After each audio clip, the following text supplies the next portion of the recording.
Okay, folks, good evening. And why does the screen look different than it normally does? There we go. There we go. Welcome back. Gonna do a little bit of building.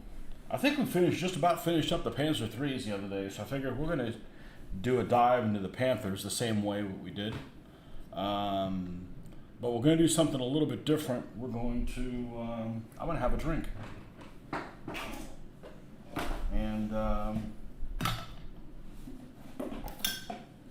those of you that care, this is Glenfiddich 12-year special edition in Amontillado sherry cask finish. So this is something that my wife got me for me over Christmas, so.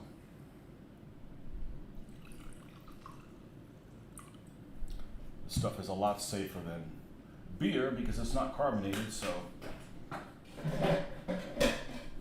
beer will mess me up. It absorbs it a lot quicker. Anyways, cheers, folks. Oh, that's smooth. So yeah, I've been kind of in a funk today. I found out that longtime wargamer of HMGS South passed away kind of really suddenly. I don't know that many people knew that he was sick, but just in a matter of just a couple of months, he just passed away. I found out today, so I've been pretty bummed out all day. I wasn't super close to him. As a matter of fact, I think I've only played one of his games that he ever ran. He was just into other things, but I spent a lot of time talking to him, especially at the last show. And yeah, he left us way too young, and he was really inspirational for our game group, really, for a lot of the stuff. I remember 20 years ago, he put on a show at a con where he was talking about using one of those styrofoam cutters, and made me buy one. and I've used it very, very little, but it's really pretty cool device. And of course, we're talking about Bill Moreno, who I found out today that has passed on. And anyways, very sad. He had a really cool setup. I never went to his house or anything, but he had a whole basement with a full bar and everything, and he retired pretty young. He's got about 10 years on me, I think, something like that. But anyways, got that bad news today. So let's do what we can do while we can do it. Panzer threes. Let's put all the Panzer threes together. I think we pretty much finish them up. Now, one thing I noticed that these guys never look right. This is the Panzer III by Revell, and by all intents looks kind of the same proportions. When something doesn't look like it's the right proportions, maybe it's a sign that there's something really wrong with it, in the dimension-wise. This looks like it's the same proportions. The turret height, the turret size, top view, everything about it seems to be pretty much spot on. These, on the other hand, from Plastic Soldier Company,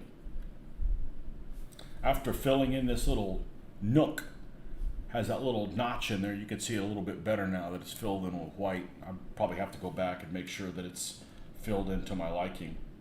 It just has that notch for no good reason whatsoever.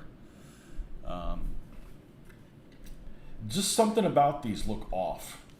It's almost like the angle that is on this turret is a little too sharp. It drops too dramatically from here to here. It gets too tall, and the barrel looks too short. These should all have the same barrel, but it's actually an optical illusion, because what happens is Plastic Soldier Company makes their stuff a lot more durable. And in doing so, it means that the barrel is actually thicker, and because the barrel is thicker, it gives the impression and it is a tiny little bit shorter. But because it's a thicker barrel, it makes it look like it's significantly shorter. So it's an optical delusion, as I like to say. But they will work just fine. They are wargaming models, and we're not going to glue that on there until we know what direction we're going to go in it. So this is why I like boxes that have a lid on them, because you can put your things in here, and unless you tip the box over, your stuff's not going to fall out. All right? So these are the extra scraps of the Panzer III.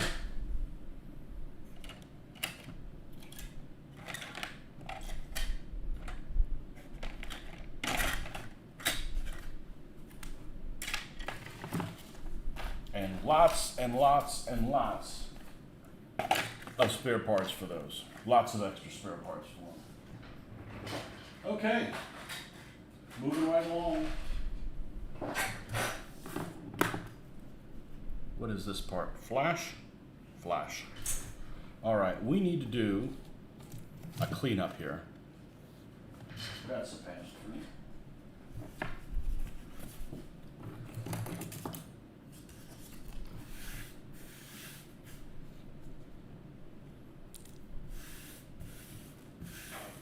And I don't know if you guys watched my video on the tool that I got recently.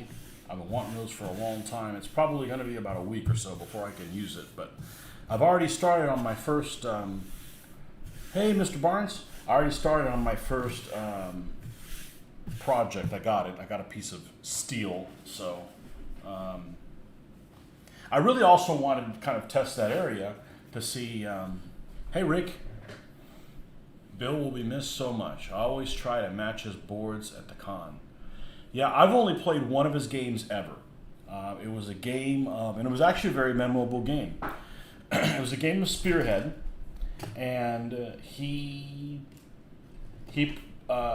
was my buddy Scott and Jim and I wanted to play a game together. Hell, this is probably 15 years ago. It was in Orlando. So it was after 2006. And I remember, there's this one guy, and I can't remember what his name is. I haven't seen him in several cons. Really, really big dude, kind of a know-it-all guy, which I didn't really have a problem with him, but it was a Battle of the Bulge scenario. And everybody wanted to play the SS and the Germans. I'm like, all right, I'll play some U.S. tank destroyers. This one big guy, whose name escapes me. I want to say his name is David. I could be wrong. Always wore like an army hat, like a fatigue hat or whatever. Really, really big guy with a mustache. White-haired guy. Know-it-all type. Anyhow, he was like, I want to play Germans, and I'm only going to play if I have the King Tigers. And I'm like, if I'm running the game, that's the wrong attitude to have. I'm like, okay, you get to play, and I would make sure they don't get to play the King Tigers, because that's just kind of like I get what I want, and everybody just has to deal with it. But the other people on his team thought, let's go ahead and just shut this guy up and give him his King Tigers. Play the scenario about halfway through the con. He goes and takes his King Tigers, and they get ambushed by our tank destroyers, and they get hosed pretty bad. And he promptly just says, well, I got to go leave and pick up my son. So he basically ruined the game for the other team. He just showed up saying, me, did something stupid, and, and ruined the game. So, yeah, I'll never forget that. That's the only game I ever played of Bill Marino's. I mean, that's not why I did not play any more of his games. He just did theme stuff that... He was big into American history, and I'm not. I do not like American history. I think it's rather boring, and as I've said before, it may be for multiple reasons. One of the reasons is my people weren't already over here. So if you talk about Civil War, the appeal for a lot of people with American Civil War is maybe, my great granddaddy fought on this side or did this or in this regiment, and my people weren't over here yet. We were still over in Europe. So maybe that's part of the appeal. But he did a lot of American Civil War stuff and other American themed things, so I really didn't participate in them. But I did, as a matter of fact, the last con, I spent quite a bit of time talking to him. So yeah, I'm really You know, the other thing that really disturbs me is he retired really young, like almost like he really had his shit together, and he retired. He's got about 10 years on me, and he really must have retired near 60, and it's just really sad. It's just really sad that somebody is so influential, such a has a good attitude, all around good guy, just gets that dealt to him. I'm just really disappointed, and he will definitely be missed. He will definitely be missed. So, and that's the other thing is as we get older, you start getting your friends list on Facebook gets shorter and shorter of people that are alive. And I hate to seem morbid, but you know, I mean, I guess it happens to all of us. But I don't want to think about that shit because it's a crappy design if you ask me. But it was a hell of a nice guy. Okay. On to the Panthers. So, plastic soldier cup. Rick, you do World War II to 20 millimeter scale. The one true scale, as somebody on the miniatures page said one time, and people heads exploded. Panther A, Oust A with Zimmerit. The A that came after the D. I don't know. That doesn't make any sense. I've never done a deep dive and worried about it. But these supposedly are supposed to make the Model A variant. You can watch my unboxing of it that I did video of it. We won't go into those details. But you got some extra parts in here. The unique part is that the Panthers are already Zimmerited out. Now, when I did 1/35th scale modeling, if I remember correctly, the Panther, at least the information that we had in the early 90s, the Panther was unique in one particular Zimmerit detail. And that was the pattern that they used on the Panther was almost like squares, almost like they had just divvied everything up in squares. I remember that vividly because I'm a fan of Panthers. I mean, it's a cool looking tank, and I'm like, really? I mean, it looks like so basic, but apparently that was incorrect. You know, you learn things as you go along, and that information that was passed on was incorrect because they do have other type of patterns like this one that does not have that type of. Oof, Woman Slayer, welcome. Why just women?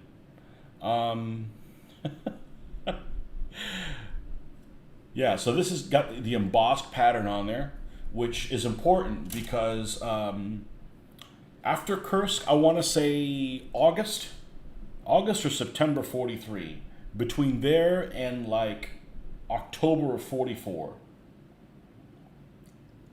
everything that was produced was either produced with Zimmerit on it, or if it was a tank that was made before that September 43 date, it was retrofitted in the field with the Zimmerit paste. They just went whole hog on it. Any main battle tanks. Panzer 4Hs, which, you know, Panzer 4Hs in my opinion look horrible with Zimmerit. They just look sloppy as crap. They already have a lot of stuff on them with the shirts in on them, and it just makes it look like a mess. Even when it's done right, it looks like a mess. So, but that's just one of those things, you know, main battle tanks and tank destroyers. Jagdpanzers, I should say, because I don't believe Nashorns ever had Zimmerit on them. Brumbars, all that kind of stuff. All of them manufactured would have. If you want to, if it would be, I'm sure there's some that went out there without Zimmerit, but it's probably like 1 in 500. Okay, so it's nice to have a kit that already has that built on there. So if you're looking at a Panther that was in Normandy, this is what it should look like. Most of them were A's. There were some D's that were retrofitted. There were some A's originally that had the slot. Originally, on the D's, the hull machine gun was not a ball mount. It was literally just like an aperture that would slide open, and some of the D's all had that, and the early A's had that as well. So let's go do a deep dive. Let's go grab the Squadron Signal Panther book, which is my go-to on accuracy information. And make sure we don't, let's just double check the manufacturer. Make sure there's not some huge glaring error that is going to be an eyesore after it's built. And of course, we're talking about the Panther in Action book that's been around since, oh, probably, I don't know, 81, something like that? 81, 82, I'm guessing. By Mr. Bruce Culver. 1975, even earlier than that. Okay, and we're going to do the same thing that we did on Saturday morning with the deep dive. We'll go ahead and flip this thing over. We've got some notes here for the Panzer III. Obviously, we're not working on the Panzer III, so we're going to flip that over. And if I do this enough times, I will get the hang of it. Let's see, we're going to go...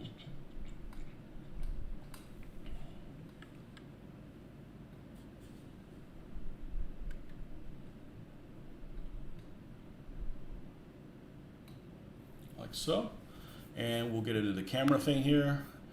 This gets mirrored, and this gets flipped twice. Okay, and now we're golden.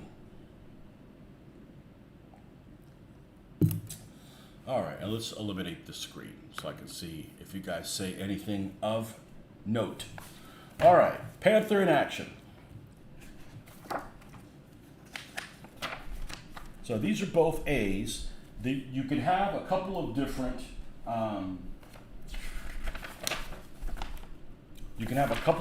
exhausts that you can put on here.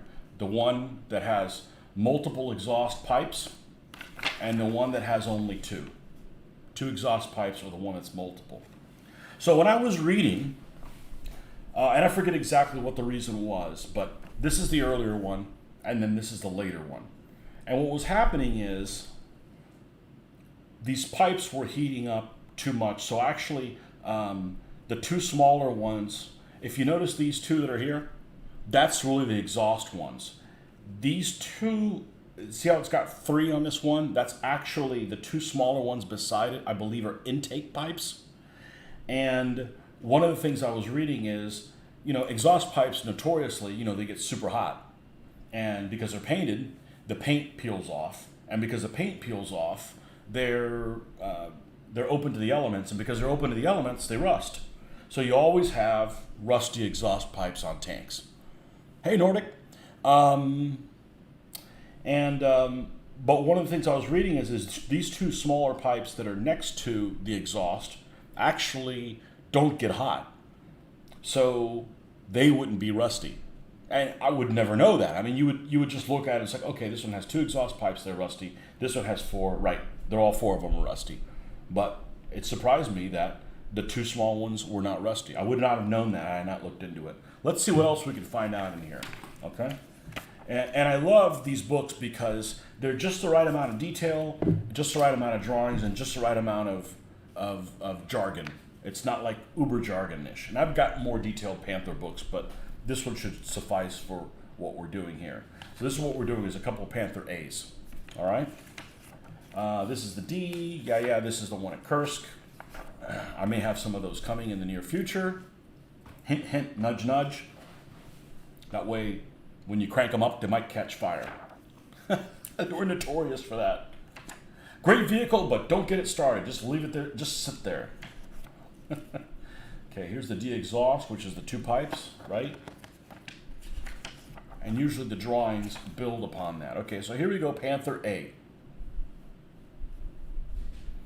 All right, so we're going to do a little bit of interesting reading. If it's let's go ahead and let me get myself in the corner, or maybe put myself in the other. Oh, let's not move that.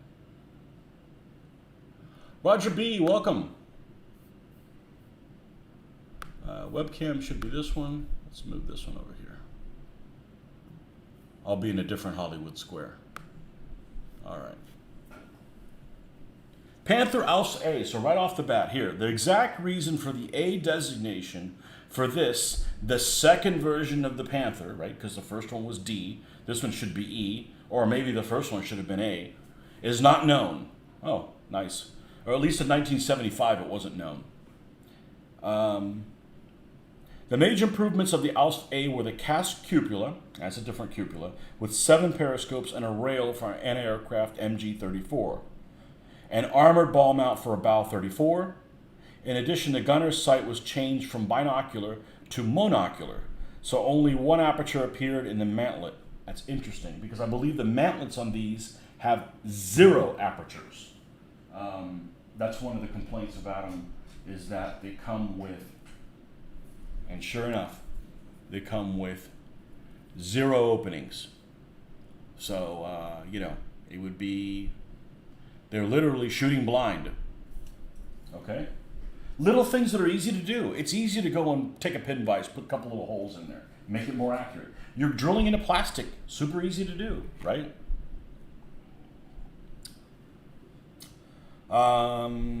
Schertzen and Zimmerit were standardized, and the latter, meaning Zimmerit, was generally more neatly applied and textured on Aust A's. The jack stowage was changed to a vertical position. The jack was back here behind the exhaust, back here, so it was changed vertically here in between them. All right. And a variety of exhaust pipe arrangements were fitted. Tool stowage was the same as for the Aust D. The A turret was modified during production, eliminating the side vision port plugs and the left side loading port. I had a port in the side of the turret that you could feed ammunition through. Of course, it's a weak point, Only the rear hatch and cupola hatch remained. The Panther Aust A was in production from mid-43 to early 44. All right.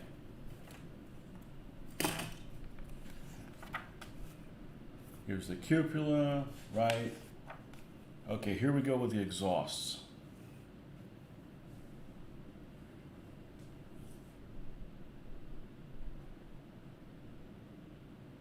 Okay, so the Type 1 is basically this exhaust here with the jack here horizontally. The Type 2 is the one that started on the A, which was the vertical jack in between the 2 exhausts. Type 3, you've got this additional extra pipe. 4, which is the common one, that's one of the options you can build here, is these are the 2 exhaust pipes, and these pipes are actually for something else. And I don't remember exactly what it is. I think it's actually to get more airflow. I don't remember. I read it somewhere else, and it was really interesting because the Panthers had a problem with that. Had a problem with catching fire and stuff like that. Okay, so I have a feeling that this is early. If I'm going to do like Normandy period ones, they're going to be of this type. And then here's a Type 5, which is,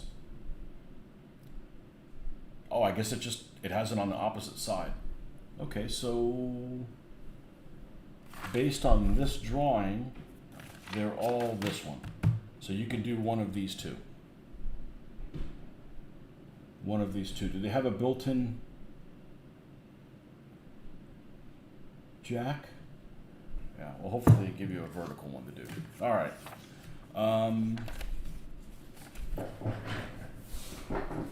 Hold that thought.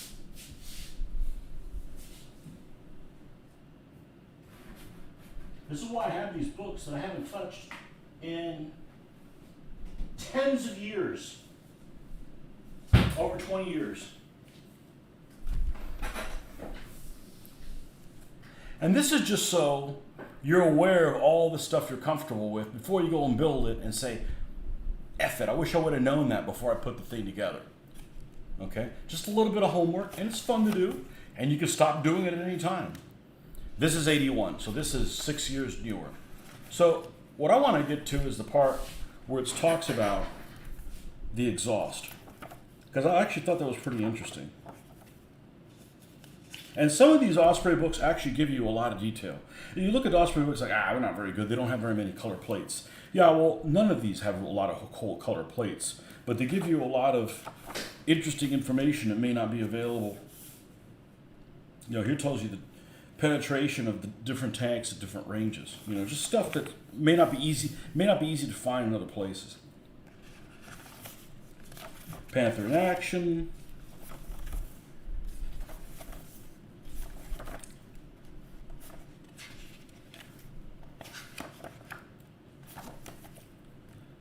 But that was really unique when I found it. You find all kinds of stuff on the internet. This just talks about.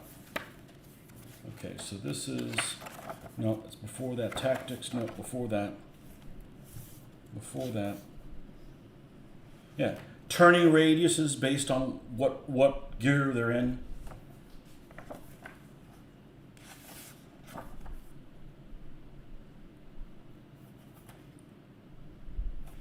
See if I can find this quickly. Automotive.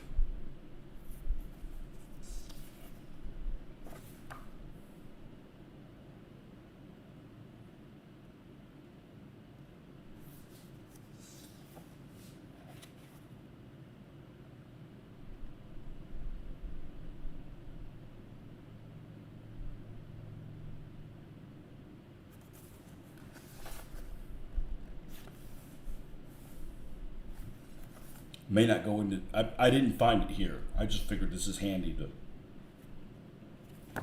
Okay, so we're going to, because it's not described here.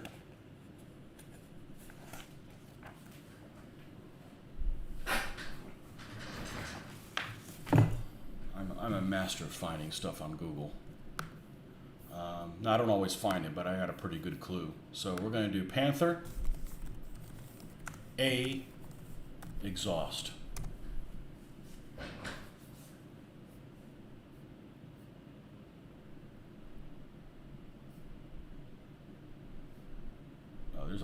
There's a lot of stuff here. A lot of stuff here. Let's check on problematic exhausts. See if that was the one that I.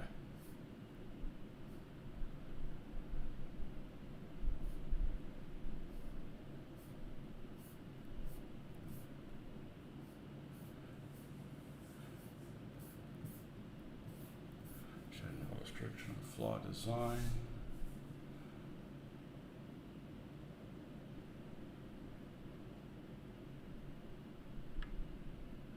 Yeah, it's an airflow thing.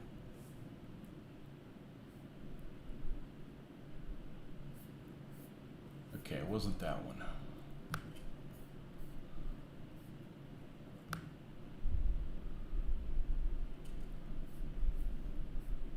Okay, this is off of a Yahoo group or a Microsoft group for scale modelers.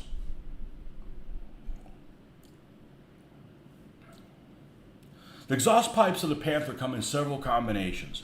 There's a plain single pipe per exhaust manifold, and then there are smaller branch pipes on the sides of the main single exhaust pipe. What are these smaller side pipes for? This is probably the article that I saw. And Mr. Gerald Owens says, the Panther D and A models had a problem with the exhaust manifold overheating. Since the carburetors were notoriously inefficient, dangerous amounts of unburned fuel would accumulate in the exhaust, and when the engine was shut off, fresh oxygen would infiltrate up the exhaust pipe, mix with the fuel vapor, and explode in the overheated exhaust system. Nice. The short-term solution on mid and late production A models was to add 2 air intake pipes on the left side to cool the manifold. Later, the exhaust system was redesigned to run cooler, and the 2 pipes were dropped. When modeling a Panther tank, the exhaust pipe should be shown as rusted by heat, but the 2 narrow cooling pipes flanking it would not be. That is the description that I heard. So, yeah. Somebody else says early Panther tanks had problems with exhaust manifold overheating. The solution was to have a fan pull air in and blow it through a shroud around the exhaust manifolds and exit out the rear of the tank. Panther Ds and early A's had the 2 exhaust manifolds, but on the left side there are 2 additional smaller pipes. These are the outlets for the hot air that was blown over the exhaust manifold. There you go. 2 anal retentive? I don't know, but interesting, you know. The G, which the Hasegawa one is the G, if it's done correctly, just has 2. And they have like protector shroud things on it. Okay. You know, I like looking at stuff and finding out details like that. If it's not too clinical's not the word I'm going to think of. If it's not like a freaking university professor, you know, I mean, I think I'm more than average intelligent person, but sometimes things can just go drone on and on about things that aren't particularly interesting. So this is the early one. It had its problems, you know, would blow up, and this is what would happen on the Panther Ds. They would catch fire all the time at Kursk. And, well, actually, the biggest problem with the Panther Ds at Kursk is they had this knack for finding minefields. You know, they were almost like mine dogs. They would go wherever they got placed, they would find minefields, and they would get disabled by mines. And then they would also catch fire, you know. And that's without not even being shot at.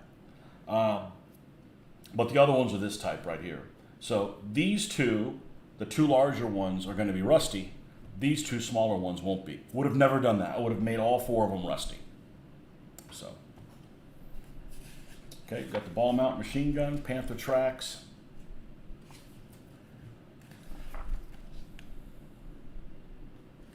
Now, there's a lot of information out that wasn't available when I was doing modeling, and depending on what units they were using them, like Panzer Panthers had really big numbers painted black and white. That's how I painted my one that I have.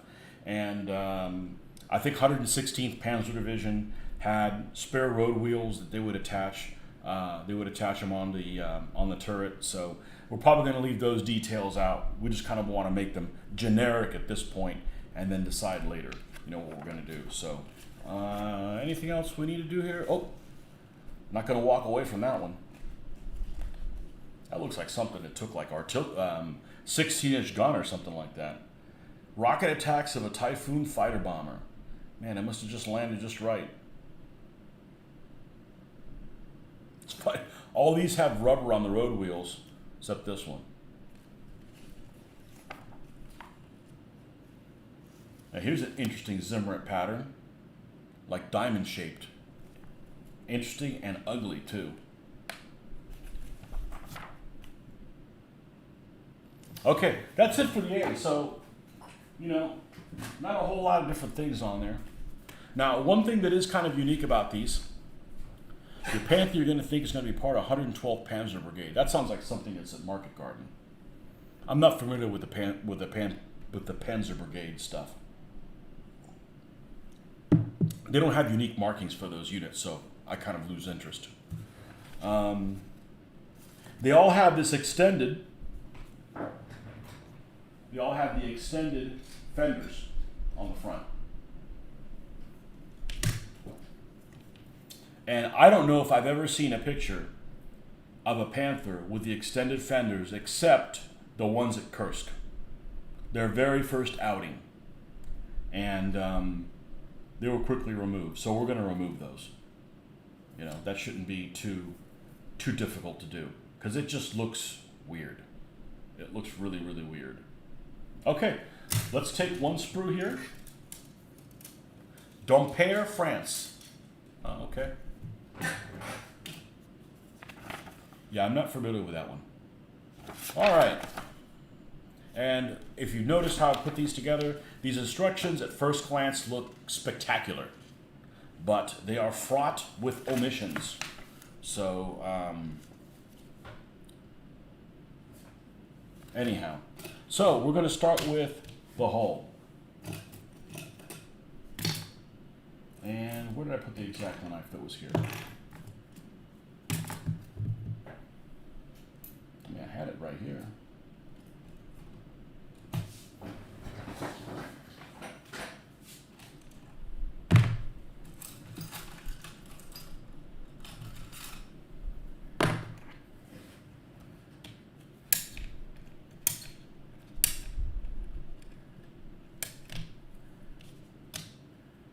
And the running gear is next.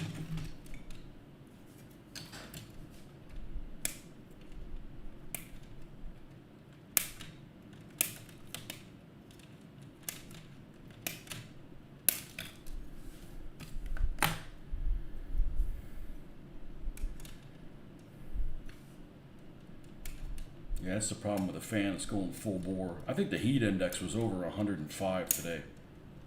It was a freaking hot one. I don't care what the heat index is right now. I'm inside, but man, it's hot at work. Obviously, we showered quite well before we came online, so it's the thing I look forward to more than anything else is showering and changing clothes.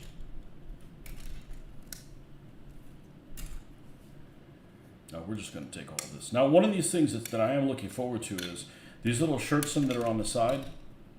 When you have a model that's resin, like I did with the Britannia one, let me pull out the Britannia one, which is also an A.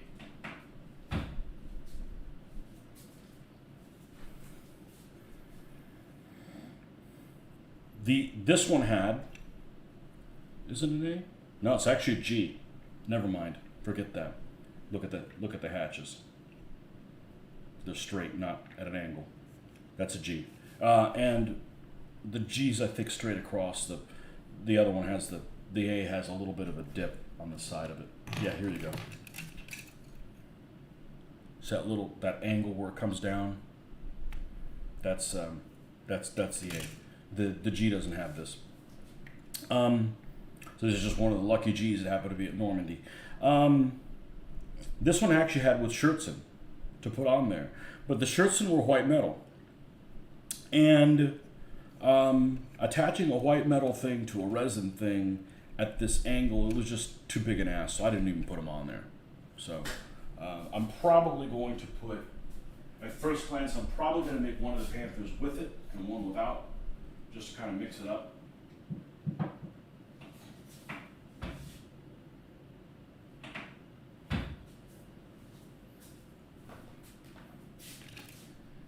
Okay. Thunderstorms again. We didn't get any rain, miraculously enough.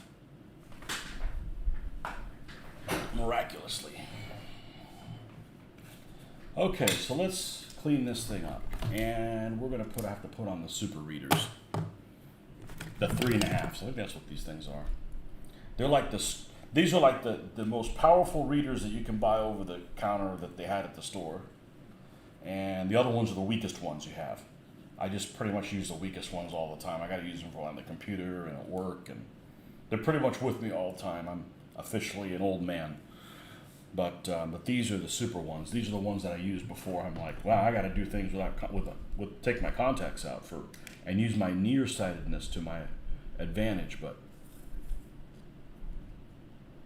I can do this kind of stuff and not have to take my contacts out. Because it's a pain looking at the screen without contacts, because I'm going to be, I'm like, what does that say right there? I mean, I got to get like 8 inches from the screen. By the way, Essex have a sale on 10% off the code June10. I'm not sure why they haven't posted it on the site, but I figured I'd spread the word. Somehow I saw it. I saw that they were doing that. I don't know. Not to poo-poo them, but 10% is not much of a sale. But I don't think I'm going to be buying stuff from Essex for a very long time. And it's nothing. It's not that I don't like Essex or anything. It's just that it's 15 mil. I don't think I need any 15. I'll be working on any 15 mil stuff in a long time. Although we did play with 15 millimeter miniatures last night. We played a game of Lion Rampant, and we did it out of period. We actually did a Greek and Persian game, and it worked pretty well. It was fun.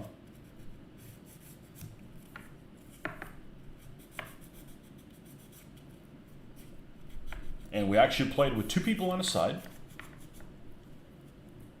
You missed that by 2 days.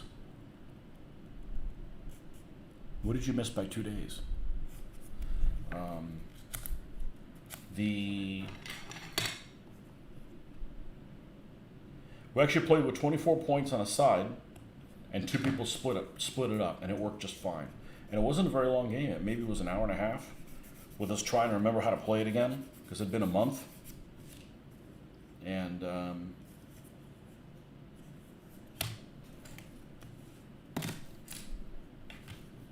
but I like the idea that we're not playing a game in a tournament, so if something seems stupid, we just won't play it that way.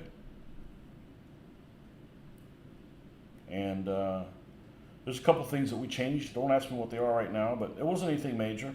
But we all kind of agreed on it, so it worked pretty well. And actually, one of our players, Randy's actually already building armies in for Lion Rampant. I just plan on using my DBA armies, and and I won't be able to use. You put an order in on a Sunday, never notice a sale. Oh man, I think money. Well, you're keeping them in business.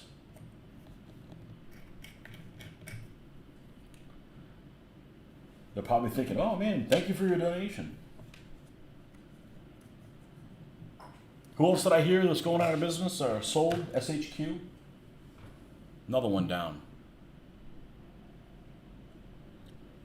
The generation of people that started these companies, they're getting older, and either they don't have kids or their kids don't want to be tied to a business that is hard to survive. It's difficult.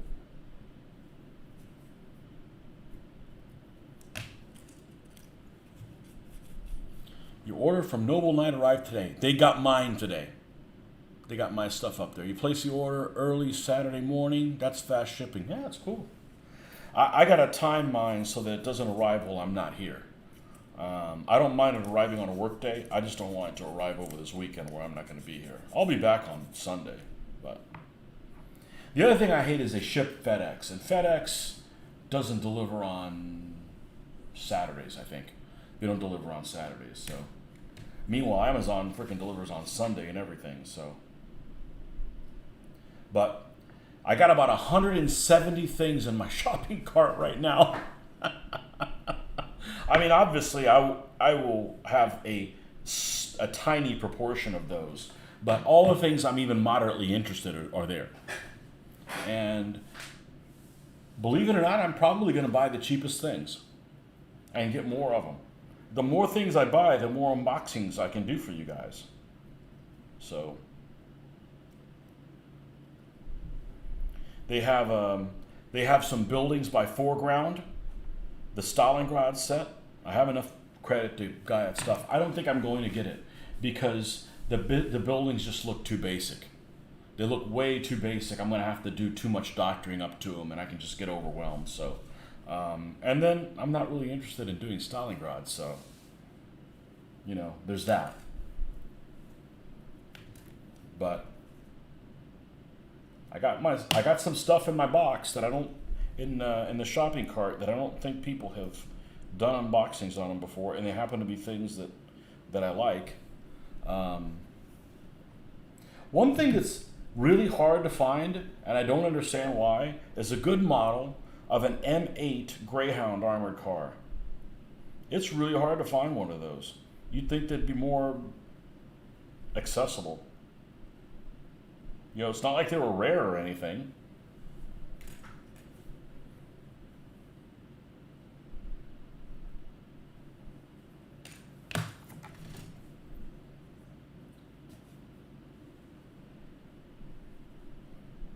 I never did the video. I never did the scenario video on Heroes of Omaha and Panzer Lair. I need to do that one. There's some good scenarios in that book. I got a lot of stuff to do. How'd you guys like the outside one that I did? I'm gonna have to change the angle it's at so you can see it better, but I plan on airbrushing out there on video. I just don't want to work on this hobby by myself. It's just boring. There's nobody to talk to about it. You got SPQR Deluxe and Warrior Queen Boudica expansion, Great Battles of Julius Caesar. I have like 4,000 counters to punch and clip just between those two games. If you sell games back, do they frown on them being clipped? Even if they're clipped well, I assume that you would clip them well. I'm just saying, do they frown on that or?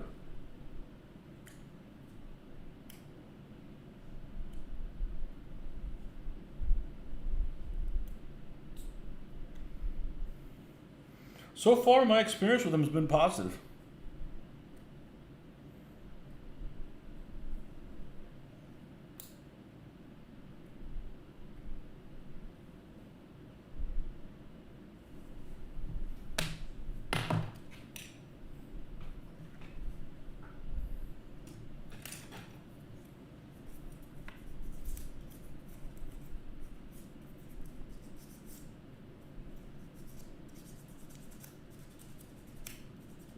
Some things they gave me more money than I think they should have given me, and other things less. So it's just kind of a wash.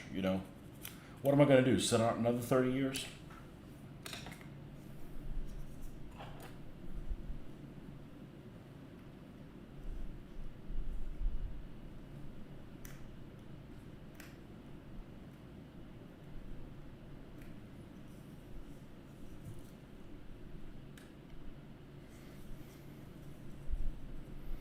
So when you guys play like ancients, like with Julius Caesar and stuff, and Boudica,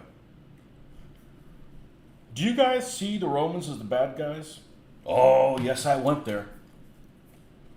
I sure did. I mean, all civilizations, all leaders did nefarious shit, okay? But I'm just saying, who do you see as the good guys, or does it matter? Or who do you take I look at everything in one side better than the other. I do. I mean, I'll play anybody, but I always generally see as one side's better than the other.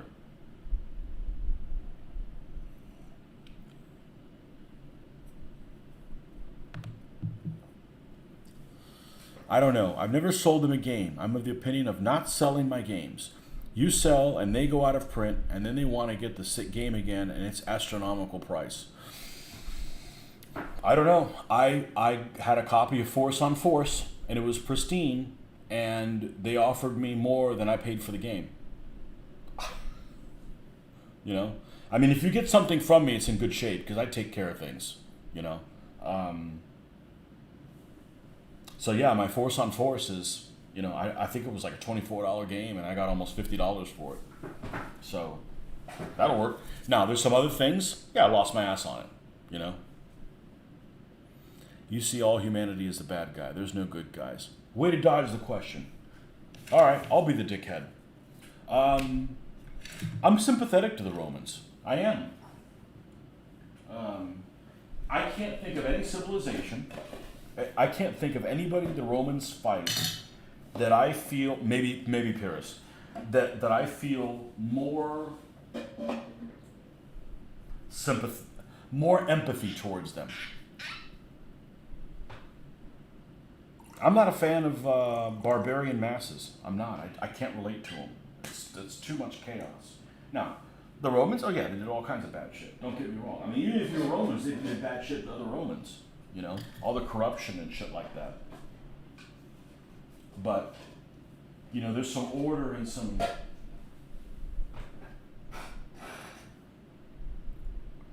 No, if I sell a game and then sometimes down the line I want to get the game back, the price is likely to be extra.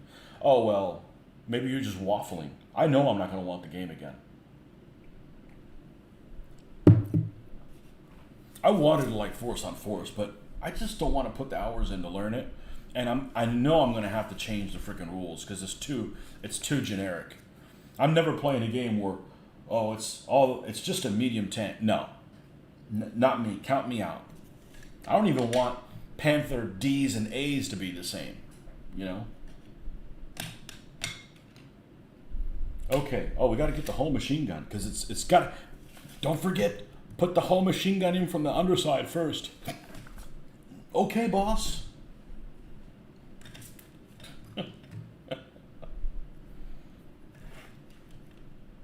Yeah, I don't change my mind about stuff. Like, I'm not playing DVA again. Just not going to do it. There's other stuff to play. And, I don't have a problem with people who play things that I don't play anymore. That's just being a dickhead, if you do stuff like that. I wonder why this thing has a peg in the bottom, but attaches like this. That's just weird. That's just weird. Why does it even need a peg in the bottom? Well, so we took our micro weld, right? And we put it in our container from Tamiya.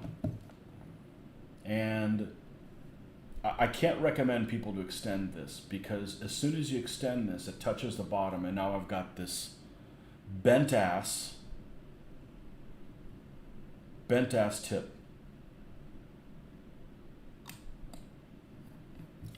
So now I've got 3 containers and only one of them's got a tip worth a damn. And the whole reason I like this is because of the tips. Father mucker. Alright, well, I don't know what I'm going to do right now. I bet I could probably turn it the other way around. Can I do that? No,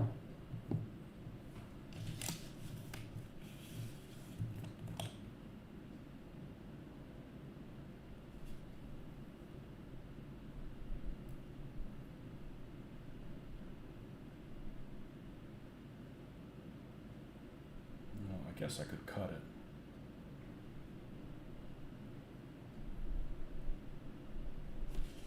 Well, I got nothing to lose.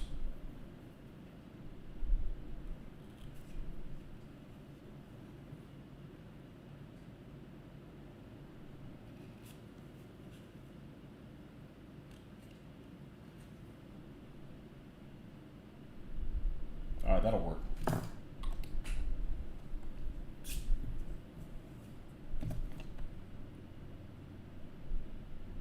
That'll work. It's a shame. I bragged about these tips being awesome all the time, and I watched a video that said, hey, you can extend it this way and reach the bottom, and maybe it wasn't such a good idea. Shit happens.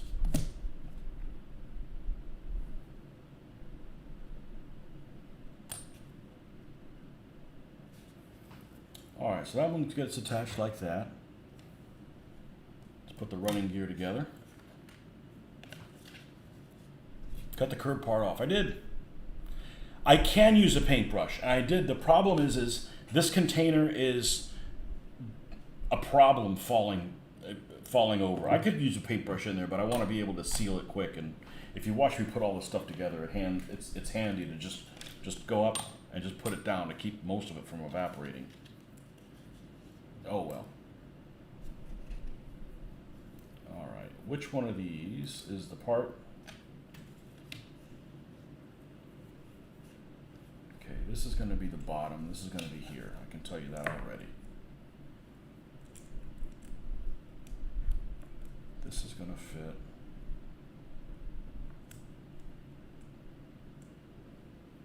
Huh. Always test fit everything.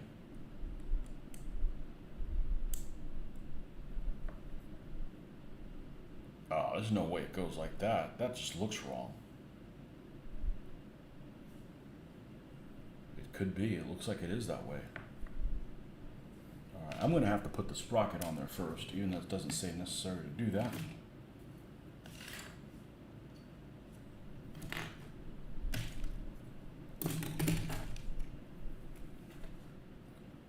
Well, I know, Nordic, that you're the only person that I know of that doesn't like the Puma.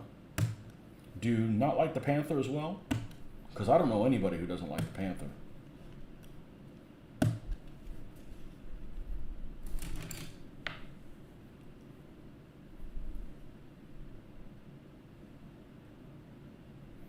And you get extra points for being different, not following the crowd.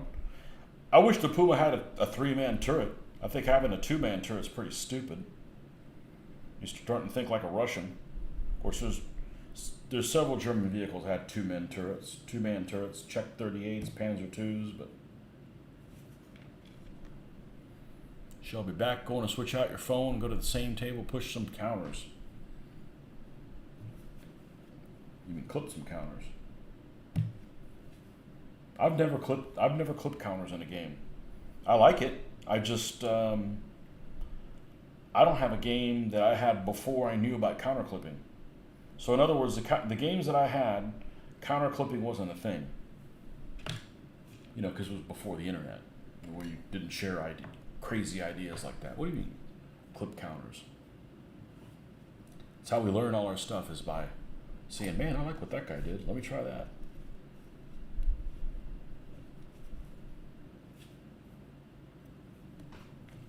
This is one of these vehicles that I've put together many times, and if you use a plastic model of it and you try putting that rubber band track around these sprocket wheels, invariably you end up breaking. Look, you don't even have to put the idler on. It's just cast solid. Here are the War Games models, folks.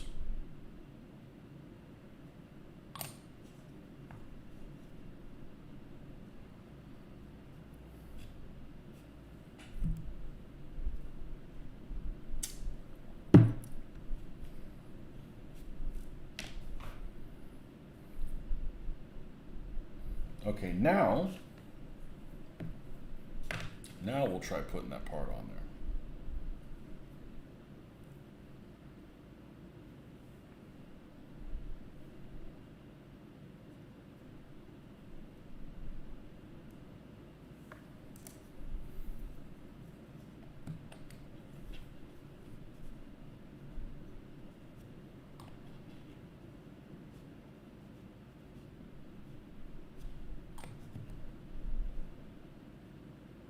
So I'll mention it again, because in case you guys didn't catch it, there's not going to be any painting this weekend. Or not any on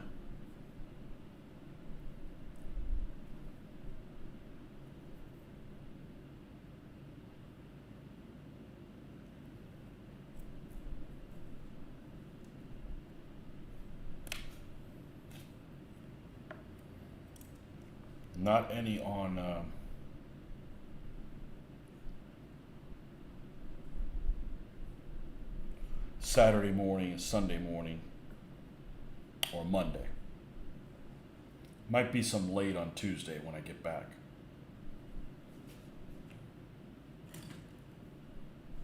Just turn your notifications on, then you'll know when I'm on.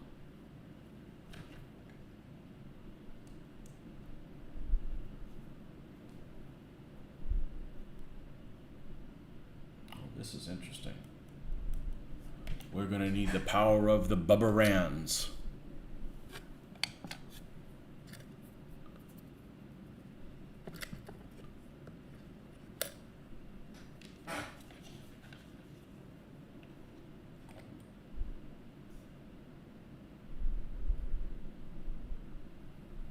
I much prefer separate link track. The first time I came across separate link track, I thought it was terrible. You hate the ads on YouTube on your phone.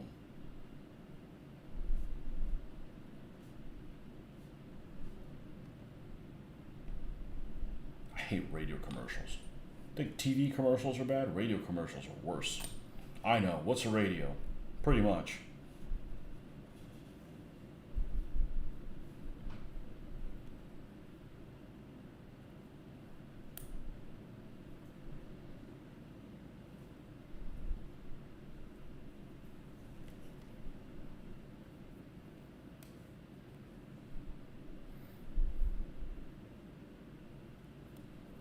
There was this one commercial would always come on YouTube, and it was an ad for TikTok, and I had a little jingle song, and I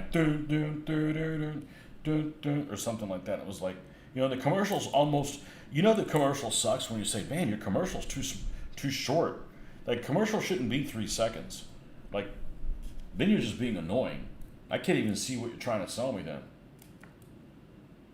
Not that it works. I don't buy TikTok. Liberty, liberty, or something like that. Yeah. I think Geico commercials are some of the worst. Absolute worst.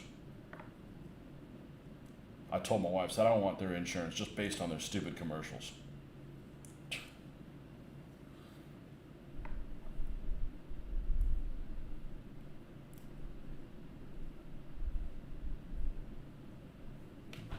Or Flow. Nordic, don't tell me you have a thing for Flow. Somebody watching here does. That poor girl. She's not horribly unattractive, but the way they make her up as a character, she is.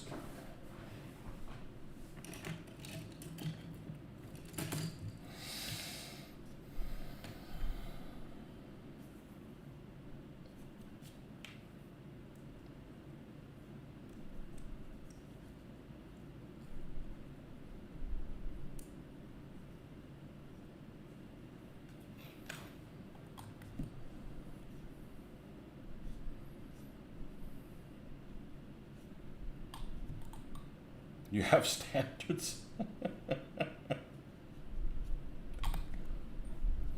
I was driving. I had to drop my daughter off at a party or something like that. I really don't know what it is. I got to pick her up later, much later. And not that I couldn't drive right now. It's PayPal UK ad is horrid. I get that too often on YouTube. Yeah. And saw some Asian girl walking down the road, and I was thinking, oh, I wonder if Nordic would like her. True story. I really did. I also have this recurring dream, and I had it a couple of nights, and I told Mitch about it. And it's a weird dream. It's not that weird, but it involves firearms, and it involves me in some situation where I'm like, say I'm like at a range or something like that, and I have so many freaking guns that I just bought and didn't put any research into it, and just have just a bunch of crap. And I feel like it may not be a recurring dream. It just feels like it was a recurring dream. But I'm like, that's like weird because I don't do things like that. I'm really careful when I buy expensive things to do my research and make sure I don't regret my purchases. I'm actually really good about that. Yeah, but I keep having this dream where I wake up and regret buying that really cheap 1911. I'm like, I don't even have one. Was she cute? I don't think so, but I don't have a thing for them. So, now there have been some that I thought, but it's not my thing.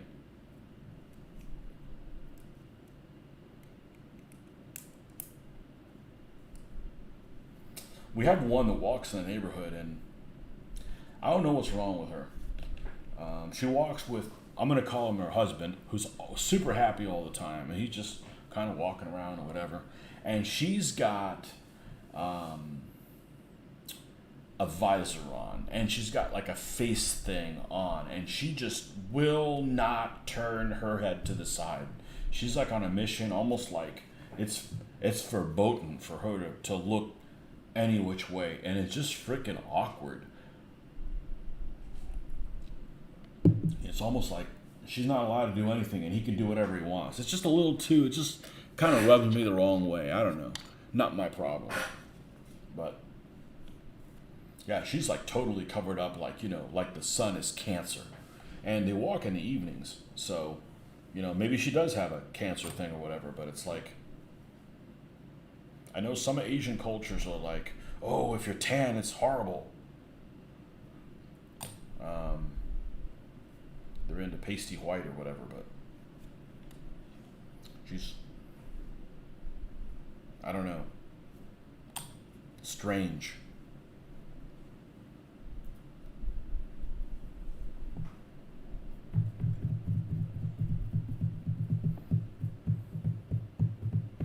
I guess I need one more rubber band, and I don't have one. Well, we'll just sit here and hold it. Pinch it. What else do we got?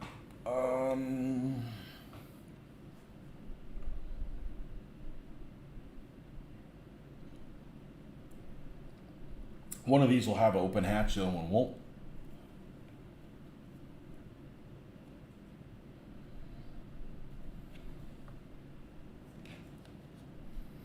I mean, the detail on the tracks are really nice, and they're under tension, so that's really nice also.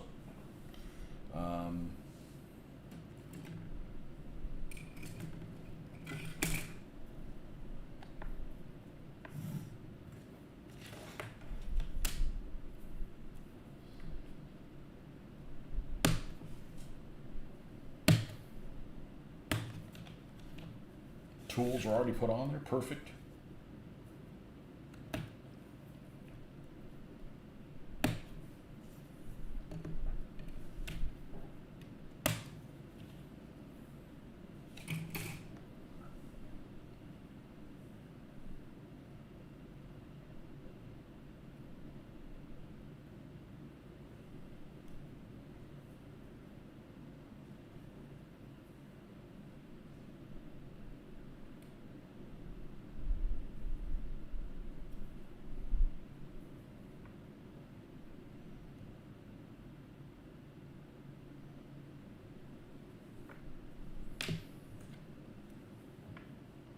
PayPal UK.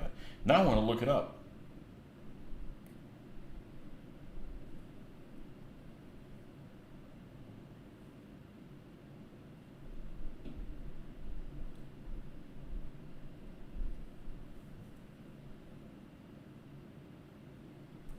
You talk to Rick about that. He works for PayPal. Rick, straighten your people up. I do that all the time with Mitch. I'll go to his grocery store. I don't go to his, but he works for a grocery store company. And I go to a different one. The one that he works at's not really convenient to me. And I give him shit all the time. You get better employees. These guys don't do anything. I know. They hire the lowest denominator. I said, yeah, that's why you're like a shining star there.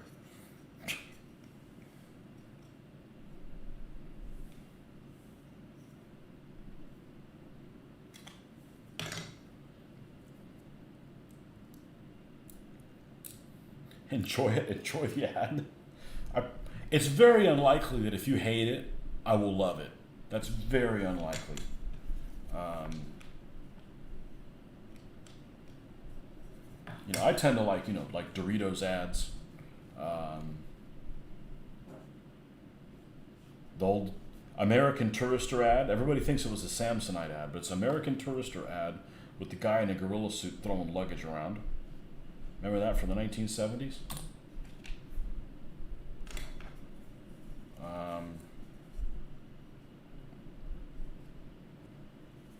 Yeah, I don't like commercials, but I don't like going to the movies and missing and missing the previews. Why did I stop building 1/35th scale models? Analysis paralysis, and you don't do anything with them. You don't war game with them at all. I mean, I'm sure somebody out there war games with them, but it's not a thing. So they just sit in a thing. So I don't have anything against it. I certainly have. It's in my DNA. I still think like a 1/35th scale modeler. But when I did them,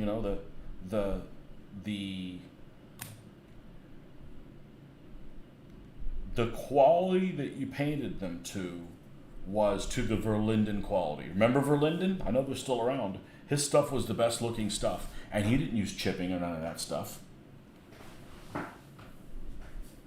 Why is wargaming so important? Because then you get to move around and go vroom vroom. It's my way of partaking in history. I don't want to wear wool and spend the night in the roll dice. Because I don't want to play board games. Actually, I don't mind playing board games, and I don't mind playing like the board games that you're buying, Nordic. But I don't want to sit there and read the rule book. I don't mind reading the rule book after I have my foothold on how to play the game. So I would love something like SPQR on computer. It could look exactly the same. With counters. There's a lot of board games that are ported to computer that look absolutely gorgeous. So it's not the board game per se. I just don't want to do it wrong. It's just so, it's so unsatisfactory. Wow, this thing goes together like a charm.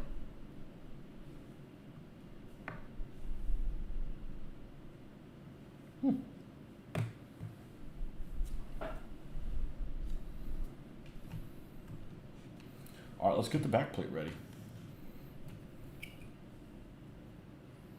What's stopping that from doing with a model plane? I probably will do model planes at some point. I will.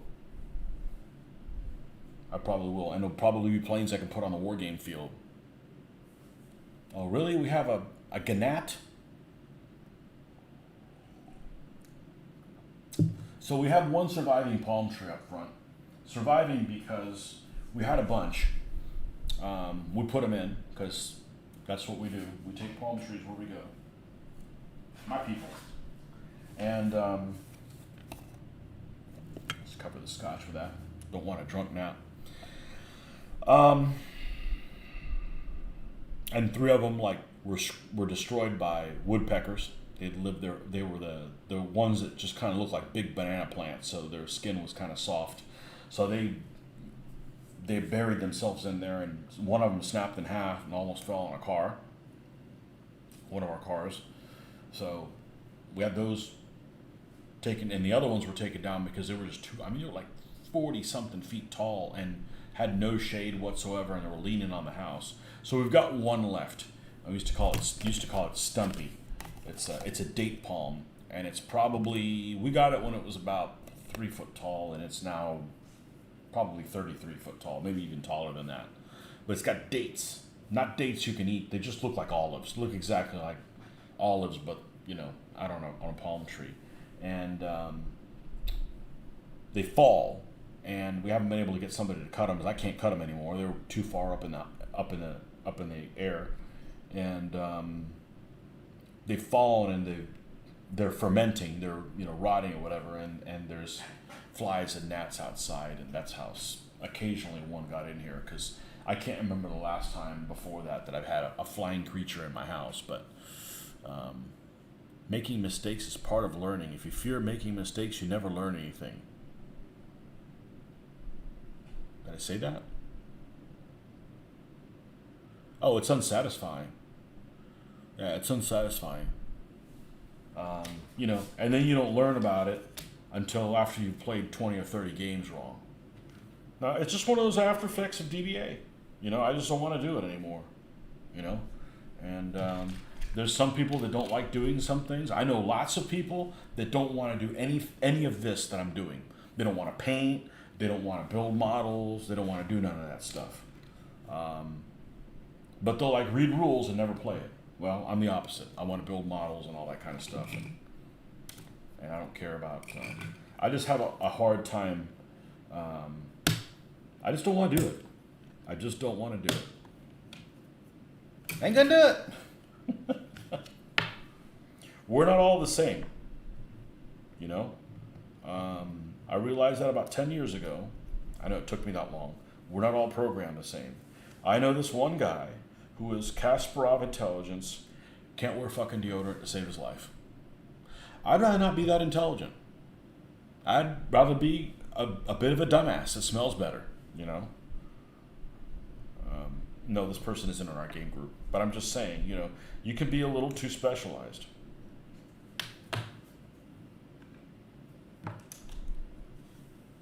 Wow. Wow. Wow, this thing goes together well.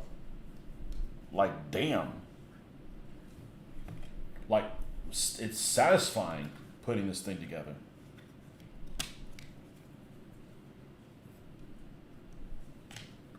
DBA effect is real. You're suffering from PTSD. Well, if you're playing games in a vacuum,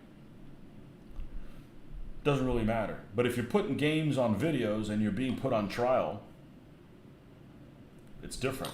You should try it sometime, see how you deal with it.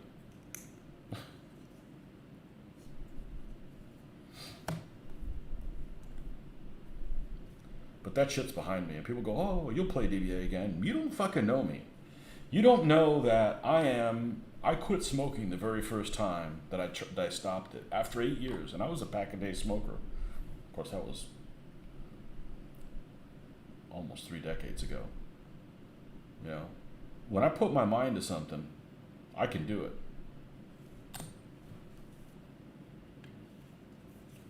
And my own word is worth a lot to me. I know it's not worth a lot to a lot of people. Yeah, I'll be there, then they're not there. No. Probably the biggest reason why I don't do DBA anymore is people like that. I just don't want to be, I just don't want to deal with shit like that. This one, I've already go to the game this. I'm doing a game on Saturday. I can't make it on Saturday. Well, I guess you won't play. We'll solo it.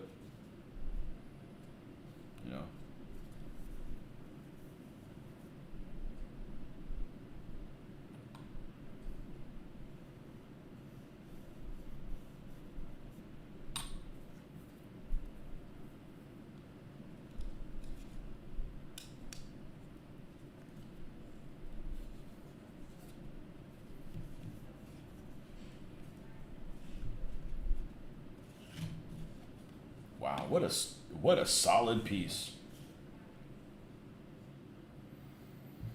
It looks very wide, and the tracks don't look wide enough. Let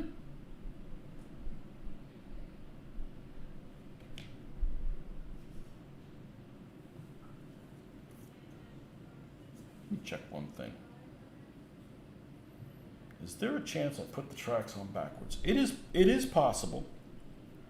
It is possible. All right, let's assume that they are. So let's put it the other way and see if it looks better. And if it doesn't, then I put them on correctly.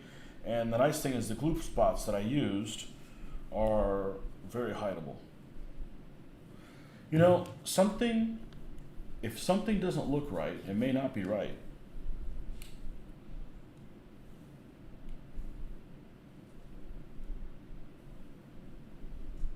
Well, the top one was correct, but it looks like the bottom one was backwards.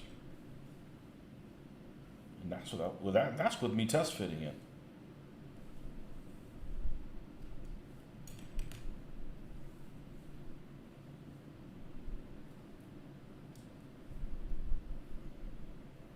Hey, what's that thing about not making mistakes? I can fix all my mistakes.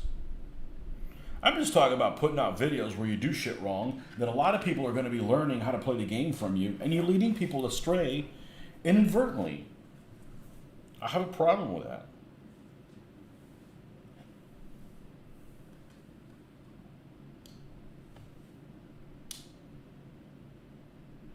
Okay, that's how I had it. God, it looks almost the freaking same.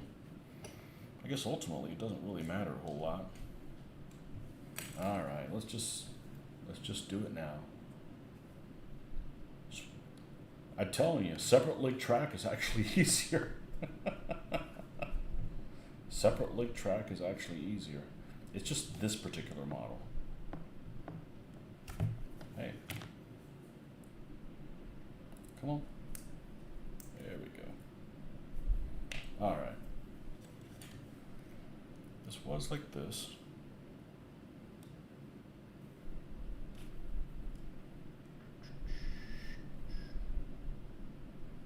Okay, this can't be here because it wouldn't fit. This has got to be like this. Okay.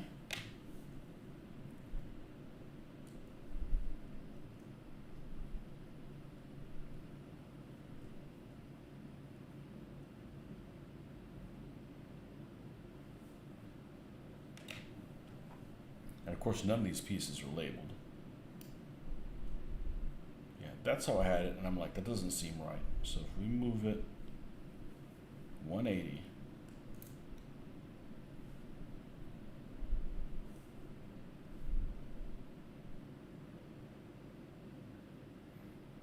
and the funny thing is the teeth were in the right place through the middle anyways. Let's leave that like that. Let's pull this off before it gets tighter.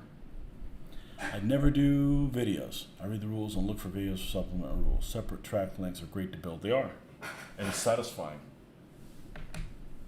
See, I never do videos. Yeah, I do them. They're fun. I don't want to play. I refuse to play a game by myself where cool things happen and nobody gets to see it.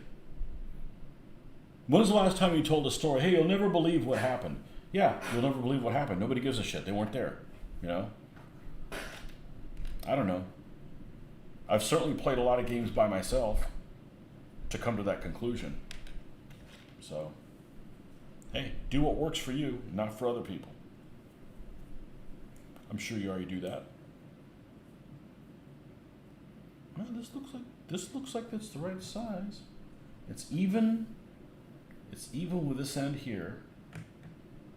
Maybe I did have it on right. Ah, fuck it. It doesn't really matter. It doesn't really matter. It doesn't really matter. That.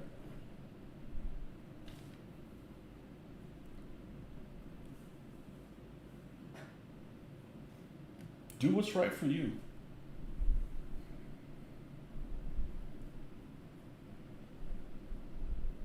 Like, I have zero interest in writing long reports and stuff for things. Like, I started off doing, like, I'll post pictures and I'll make a site for, what's the name of that? WordPress. Nobody reads that. Nobody reads that shit. And I first started doing it because, like, well, if something happens in my figures, at least I have a log of what I did, you know, and it won't hurt so much, like if somebody walks off with them. Because I have heard that happening to other people, believe it or not.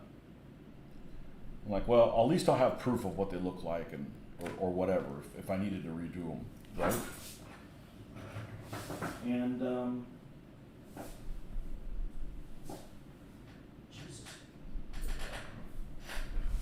but I absolutely hate writing. I hate it because I get massive writer's block. It's not that I can't write. It's not that I can't spell. It's just, I'm telling you, it's busy work. And I am absolutely allergic to busy work. I absolutely hate it.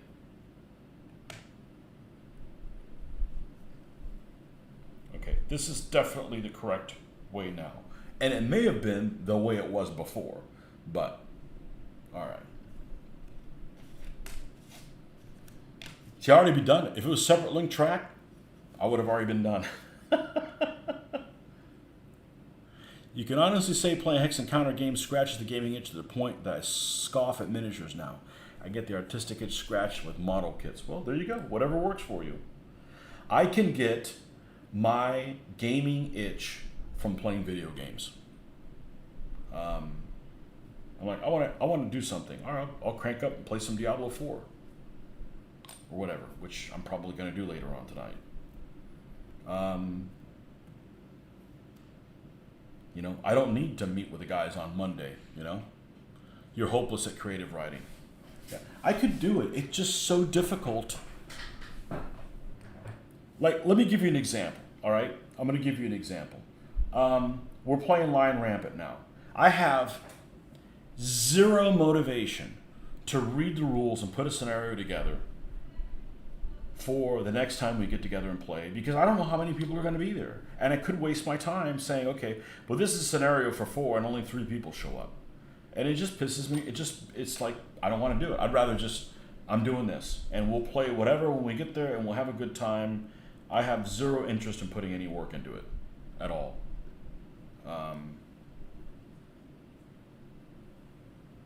It just seems like busy work, you know.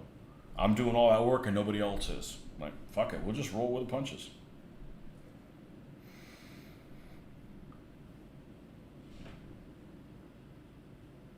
I didn't want to create an unofficial guide for DBA. Why? I'd rather just come up with my own rules. And I don't even want to do that. Like, I want to do this. Why can't I do what I want to do? Other people get to.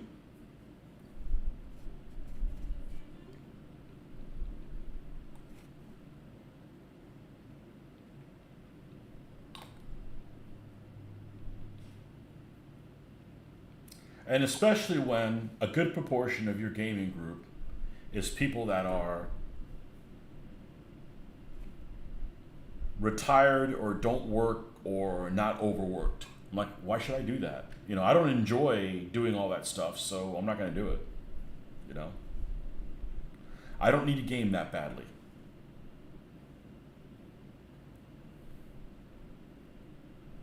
There's no such thing as writer's block. I write a lot. Could give you some suggestions on how to move through writer's block. Make an outline. I'm just too lazy. You know, I've come to grips with the fact that I am scarred from writing sentences as a kid. That was the punishment of choice for my parents, and I abhor anything that is remotely busy work. I don't think this is busy work at all. This is, you know, just fun. But if something's like, oh, just do this just because, I'm out. You know, I'm not interested in it.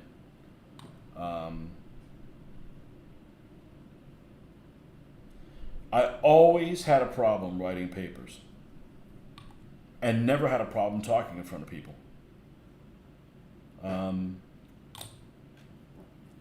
I was really good at taking notes and enjoy taking notes.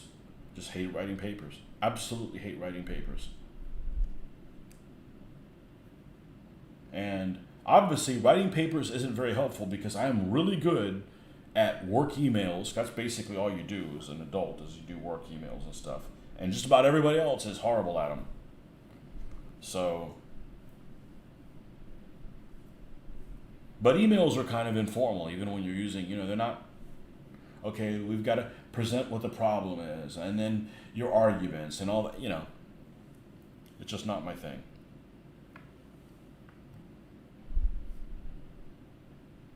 The other thing I don't like about writing is I'm a bit of a spelling Nazi, and I'm a bit of a dyslexic typer.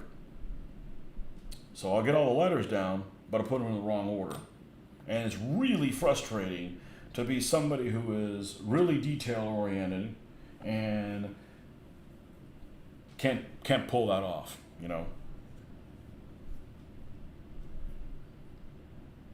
So I can do it, but if you don't like doing it when you're being paid to do it, you're certainly not going to want to do it when you're not being paid to do it.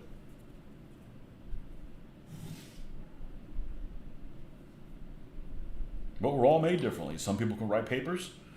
Some people can't make it to the end of the road without using Waze.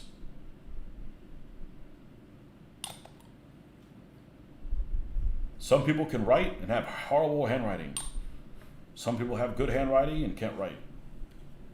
Some people can't draw a stick figure. You know, we're all made different.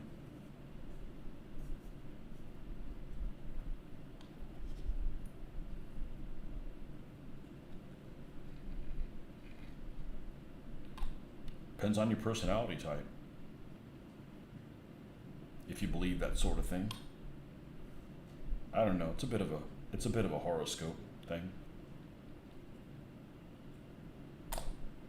Some of the stuff's kind of vague where, oh, I guess that is me. They're almost all about the same. So I changed this, and I don't know if I actually changed anything. I might have put it back together the same way it was, but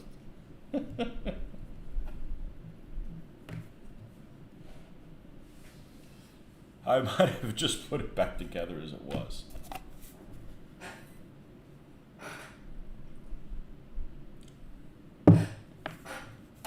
I love doing this. I love that this takes a long time. It doesn't bother me. I cannot stand yard work that's ruined in a week. You know?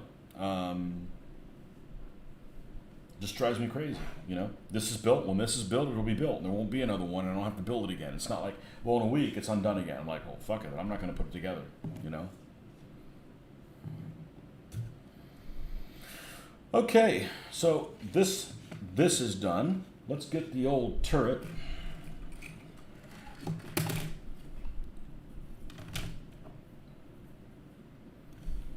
So this will be the 4th and 5th Panther that I have. The 6th one's up there, and I'm going to have at least 2 more coming. What are you doing with so many Panthers? Well, you don't know how many T-34s and T-30-45s I have. I have a lot. You're not big on 28mm either. They're kind of expensive. I don't think I'd enjoy painting them.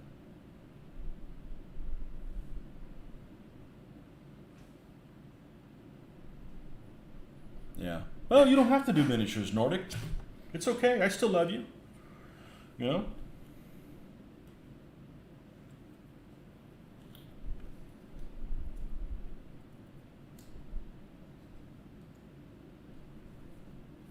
You can even do 28mm and come on my channel. I don't care what scale other people do. I won't do it.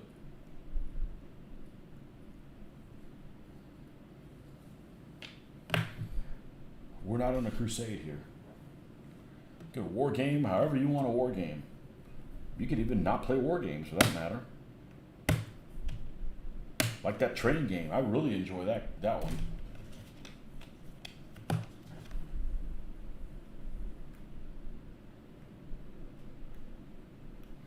That's a game that works with my kind of thinking.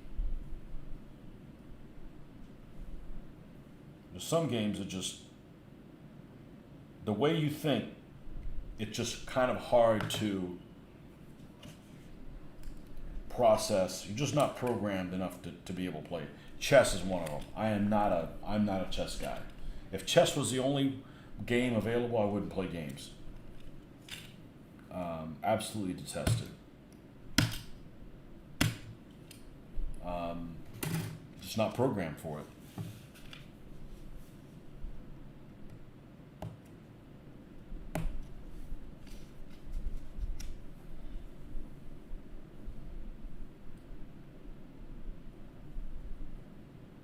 I couldn't imagine being with, somebody who was really into chess.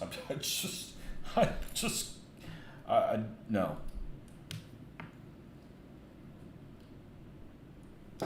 Okay, there's a little up here. I think that stays. Yeah.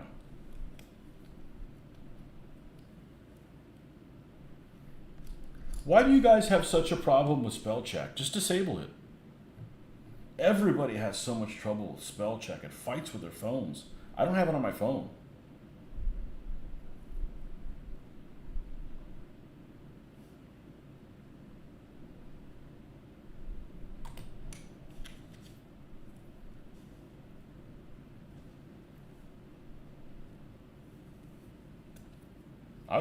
I can't handle things changing. Oh, no, what you mean is this. Okay, machine. Why don't you just sit there and do what you're told?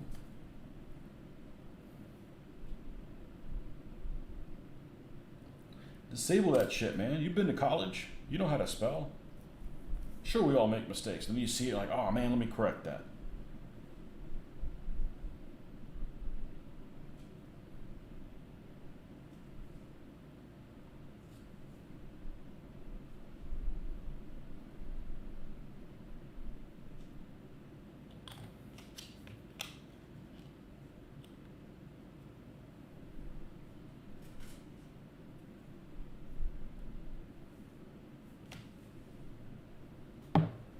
But there's some people things do with their phones that I've never done.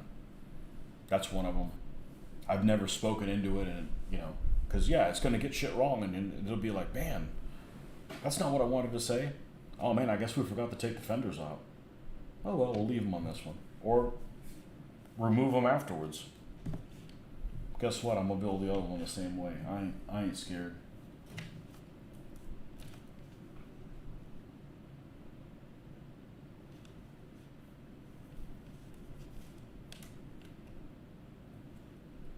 Like if I'm writing by hand, I never make any spelling errors. But if I'm typing, all the time. Some words, orange. The word orange, all the time. Orange. All the time. It's just frustrating.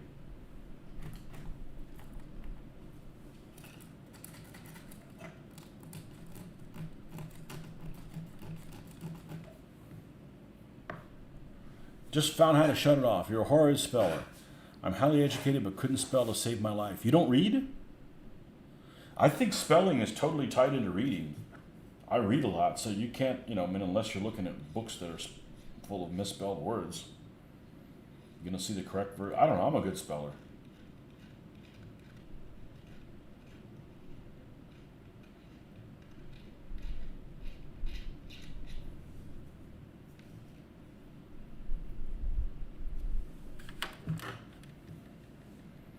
And I'm of the generation where there weren't any spell checkers. You just had to learn how to spell the word.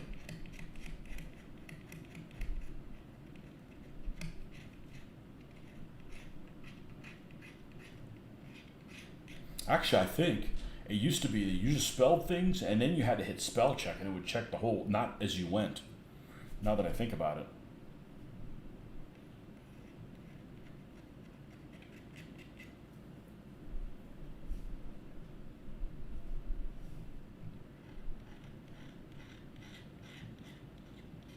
Yeah, and with writing papers comes procrastination. Wouldn't start on a paper until the day it was due or the night before, and pulled all-nighters, and oh my god, that was just torture. Torture.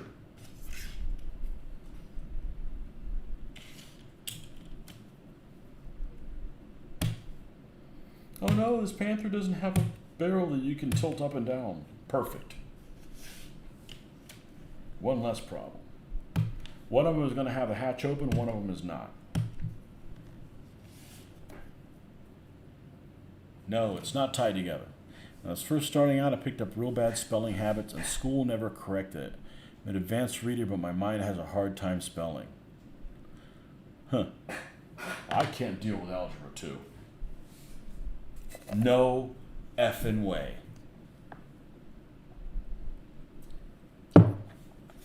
I don't know what it's called now. It used to be called Algebra 2. Can't deal with it.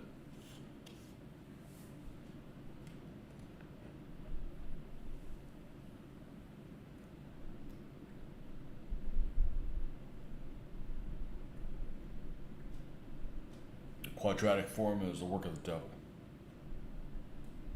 I don't know, maybe it'd be easier for me, you know, because I've solved a lot of problems since then at work. And I'm just problems in general.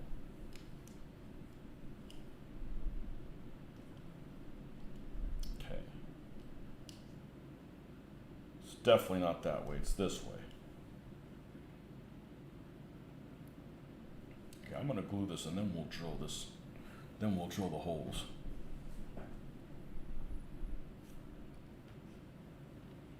Horrible speller. Really? But you like to write? That's sick and twisted. Never cared for spelling. I write about 4,000 words a week too. Will always hate spelling. So I can't do foreign languages. The spelling changes really screw me. Algebra screws my mind something awful. But I can do astrophysics. I assume you don't mean algebra 1. You know, the algebra we all use on a daily beat. We all solve for x all the time.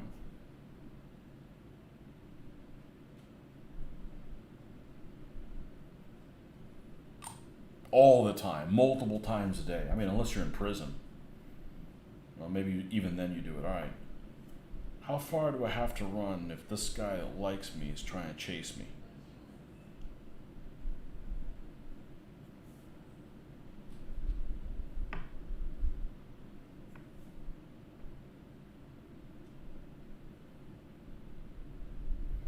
Japanese really spell easy to spell in, except for the kanji. It looks cool. Don't get me wrong. I got a kanji die. I know how to use that one. The kanji dice.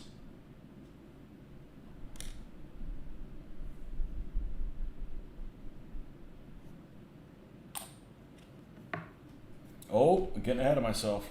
We got to drill this bitch out. Let's make sure that the front of this.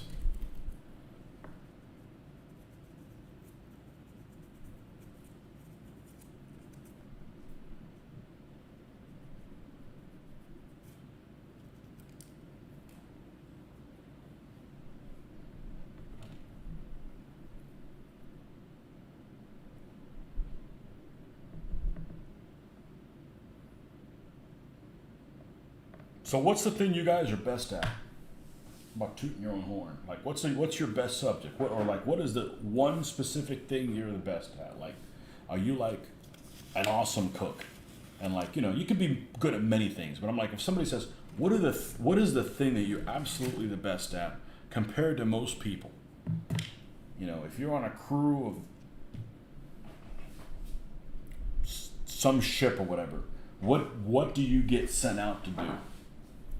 What is it? What is your shining, bright moment? And there may be many things you're at, but you're only allowed to pick one. It's the first one that comes to mind. I know what mine is. There's absolutely no doubt about what mine is. And I'm actually proud of what mine is a lot. And it's not this. Not that I suck at this, but this isn't it.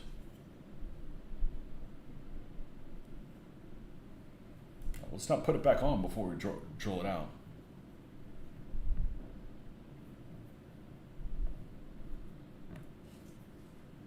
I'm surprised to hear there's that many bad spellers. Okay, well, at least you admit it. It's good to know what you're not good at. Not many things. You got to pick one, and only one. You guys should know what mine is. I've talked about it before. Although it doesn't really come into play here, but.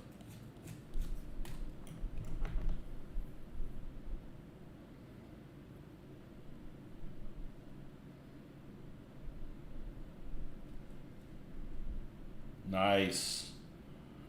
Nice.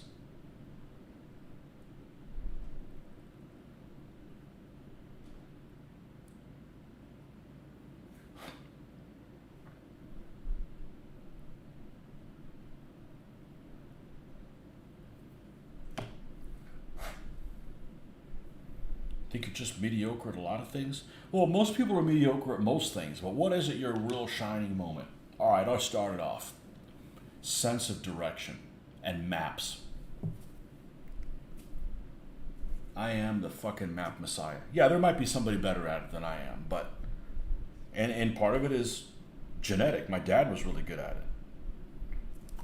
it. We used to go on road trips and read the map. Of course, what he would do is he'd always turn it so it was the way we were going. I don't do that shit. North's always up.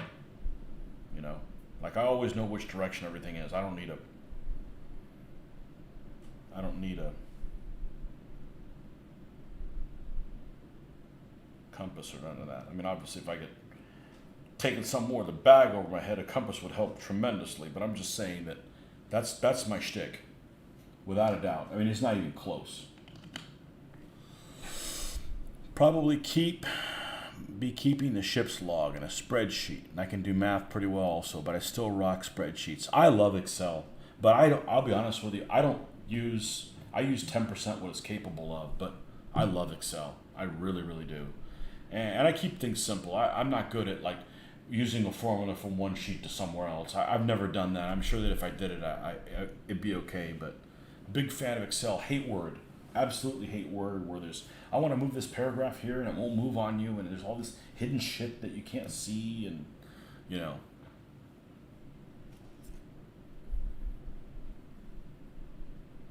Yeah, I can do math pretty well too, as long as it's normal shit. As long as it makes sense.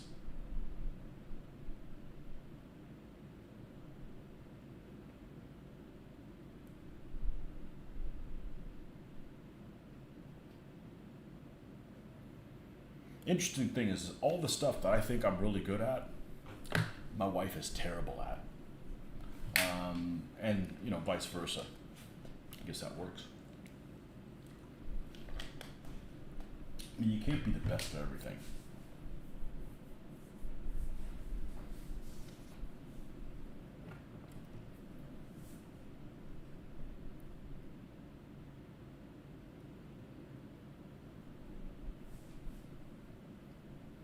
Game design?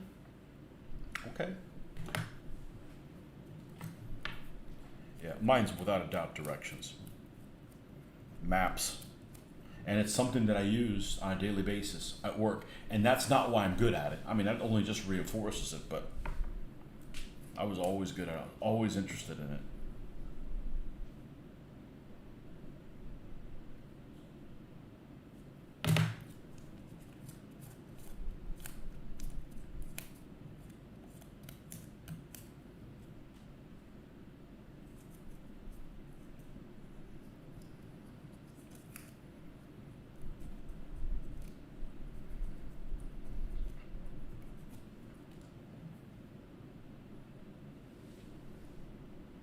You're usually the one giving orders.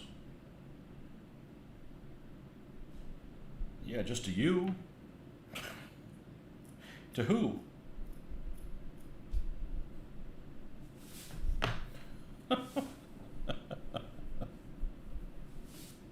Go do this. No. Oh man, now what? It's pretty useful, not much. I maps a lot, but not very good with sense of direction. Wow, I was just talking about somebody at work the other day. If I lost my sense of, I would rather shit my pants all the time than have bad directions. I don't know. I'd rather have neither one, but it's not like it's something. It's my goal. I gotta.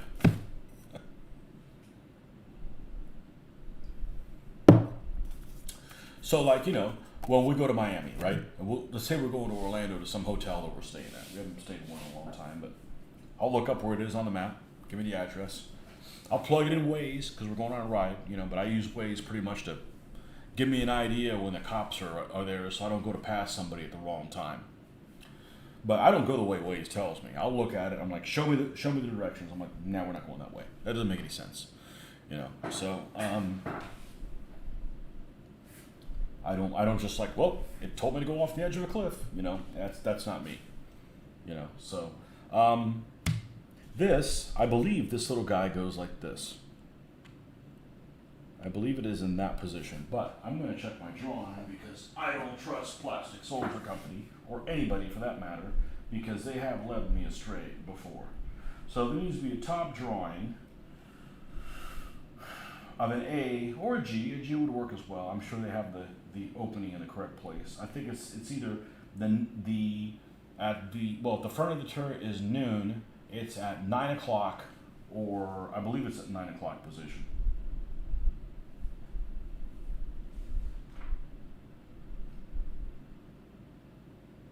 Yes. Yep, it's at 9 o'clock. Okay. Perfect.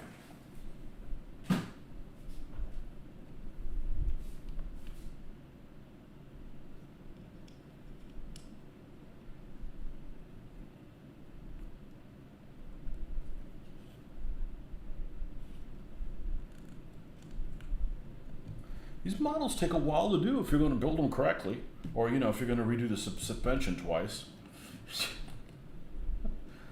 Hey, you saw my video on the separate link tracks. When you get all the pieces cut out, it only takes 10 minutes to put it together, and that is seriously satisfying.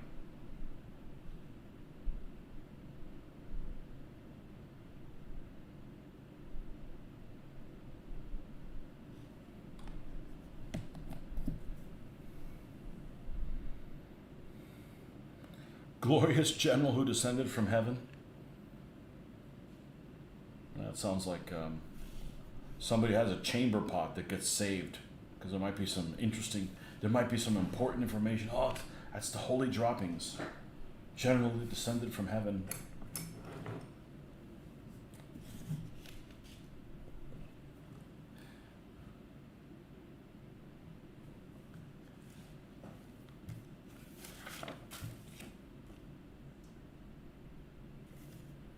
Okay, and the MG goes to the front on the outside of that. Okay, cool.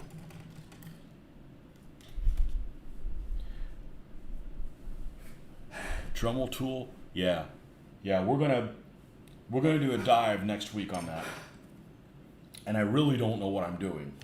Okay, I mean, we'll be safe. It's not like I'm gonna lose fingers or anything. Let's not brag about it. No, the whole idea is you can go down to a low speed, but the main purpose is to make the woods.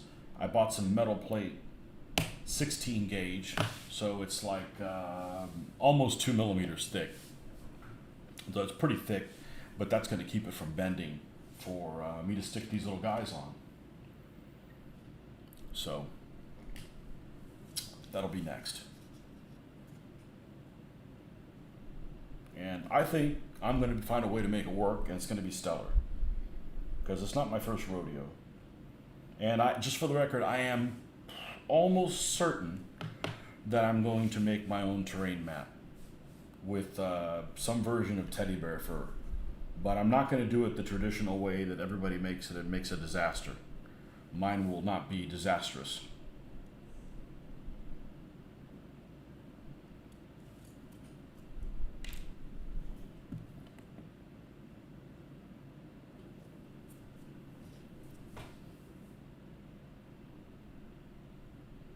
And I'm going to do it with airbrushing. I'm not going to do it with put the paint, run a comb through it. What a disaster. Like, no, absolutely not. Absolutely not. I don't care how you do it where you're from. We're not doing that. That's lunacy. Am I a safety goggles person? It depends what I'm doing. For metal shavings, absolutely. And the funny thing is the area that I have it, I actually store the gasoline for the lawnmower underneath it. We'll be moving that. We will not have gasoline anywhere near any sparking. There's not going to be that much sparking, because I don't have to do it at 5,000 RPM. But yeah, we're going to move the gas can, because I've blown up a lot of. Am I a safety goggles person? If I'm doing stuff like that, yes. Like I airbrush, and I don't wear a respirator, but I'm airbrushing away from me. It's not super toxic. I don't do it for a long period of time, but yeah, it depends what you're doing,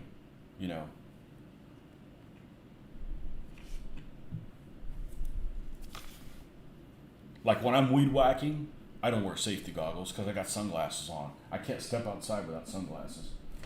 So, I just find teddy bear fur to be too long. Yeah, it's actually the rabbit one. Yep. And I gotta source one that I can get locally. It'll be a fun find, you know. Maybe I'll come up with something that'll benefit somebody, you know.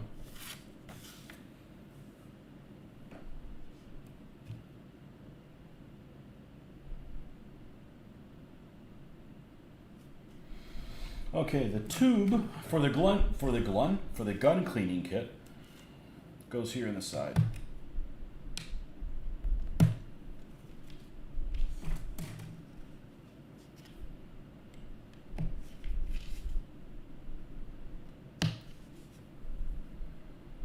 It's funny how people are particular about it. Mitch hates teddy bear fur.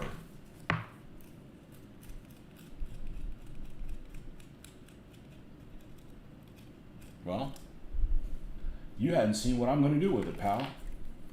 Keep your pants on.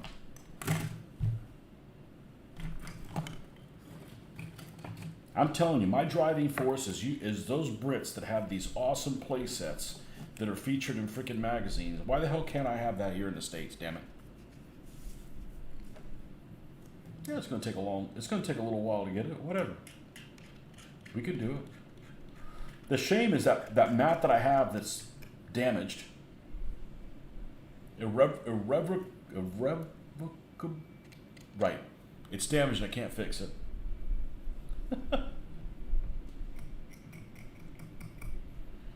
Is the perfect coloration. I mean, it is absolutely the perfect coloration. It's the color I want it to be. It matches with the basing on all my figures. On all my tanks, it's perfect. It's just damaged, and there's no way to fix it. So all I've been able to use that for is the background of my models when they're finished, to put pictures of them on the internet. At which point I overpaid for that.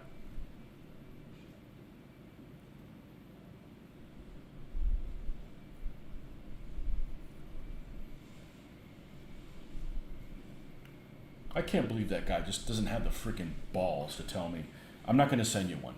Deal with it. You know?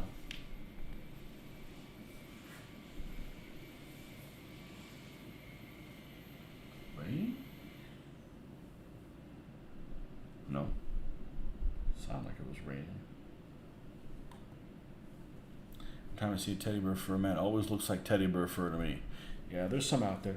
Go look at those guys that do. What's the name of that terrain guy? They're called War Sigil. SIGIL. Go look at their stuff. Pretty amazing. What's made by hand? Why can't I do that?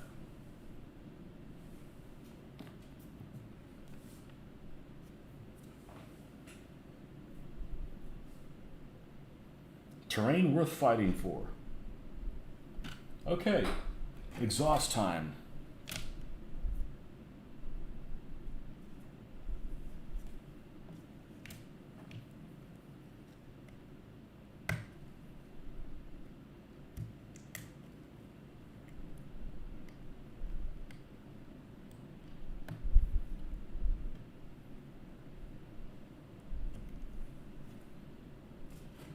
You know, their stuff is expensive. I might as well just make mine at that point because I want mine at least 8 feet long. I mean, they don't make anything that's 6 feet in the long direction. It just isn't big enough for me. I may need it longer than that.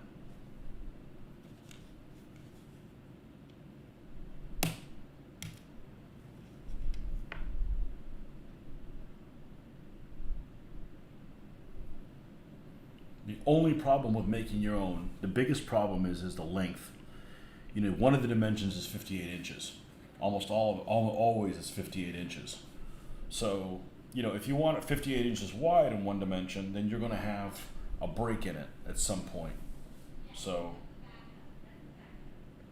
I got to find something locally that has the type of material that I want. It's got to be, you know, like a golden brown type color, where you can add green. Looks like Napoleon is on the verge of shattering Blucher Center just north of Ligny. Sigil, Sigil. Yeah, there's a guy at a show that told me about him. I'd never heard of him before.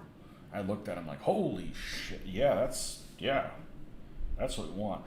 I just can't get behind carving roads into it. I gotta have roads that you put on afterwards. That just is too limiting.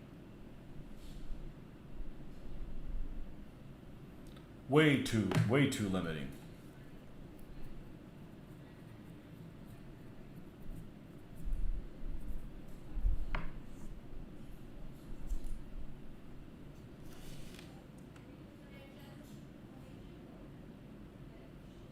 Oh, this is weird. I know this pops open, but the frickin' thing on it's not long enough.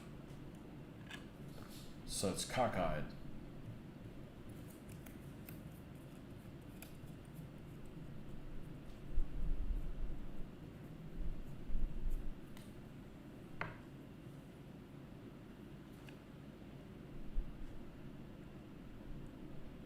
No, maybe not after I glue it in place.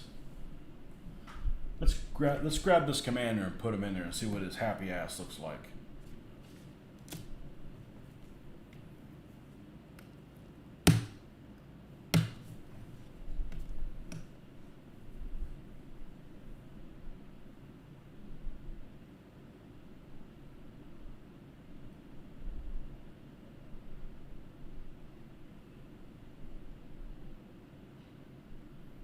This little channel with 55 subs.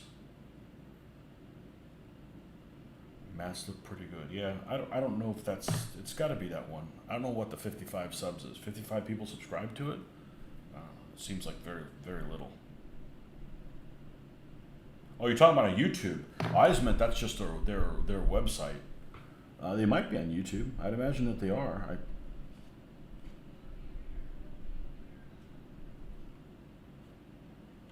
I don't know. This doesn't look like very much of like a German hat. Almost looks like a. He's running with the guy from Motorhead, Lemmy. Okay,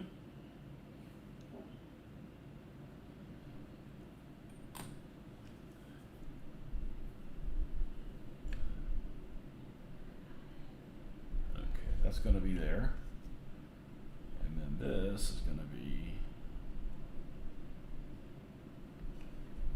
like so.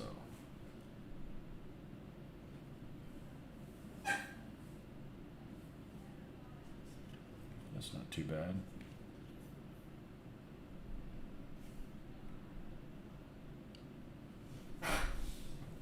Yeah, they might have a YouTube channel. I would think that they would. I mean, I got a YouTube channel. I don't make products for people to buy. It makes sense that they would. I'm not going to make a figure popping their head out of any of these front ones because if I do, they're just going to be in the way of the freaking turret. I just don't see any way of, doing that. So I'm gonna bolt them both closed. Not bolt them closed, but glue them closed.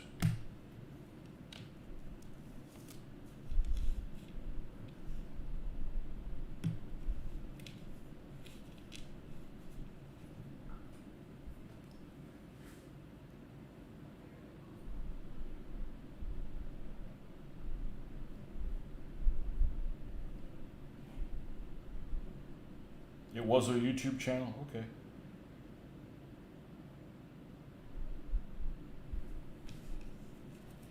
Yeah, I'd never even heard of them before. I was talking to somebody at the last con, like, oh, you need to check these people out.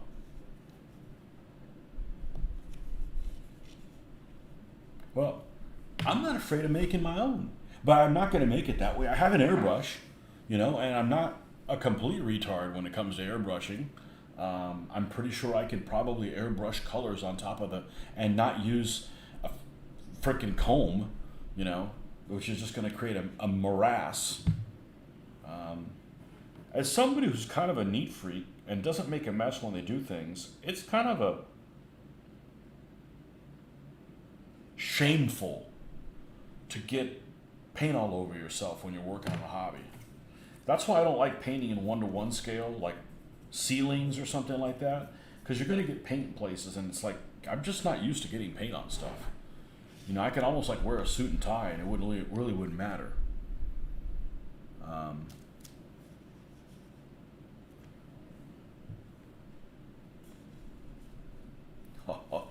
Look at this pitfall. So you can either put it like this or like this, and it doesn't tell you which one to do. So you want to make sure the handle's towards the front or the back. Well, I'm not even going to look at what they say there, which they don't tell me. Let's look at some drawings.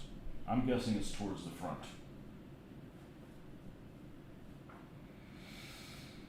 All we need is the top view. This is where like having a model of a 35th scale kit wouldn't be bad. Just go to scale mates and pick one. And hopefully you pick one that's accurate. Let's go to the A. I know the A has the top view. Yeah, it's towards the front. The D is what I meant, yeah.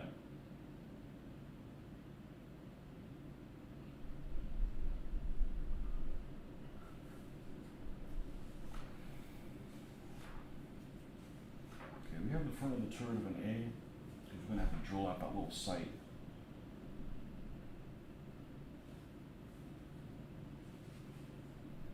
Actually, we'll need to drill one for the machine gun as well. Alright, one thing at a time. Goes towards the front. You get paint on you all the time? Wow, I never do. Well, I usually don't.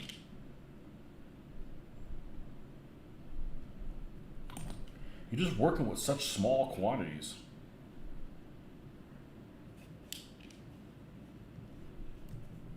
Okay, so this one goes here.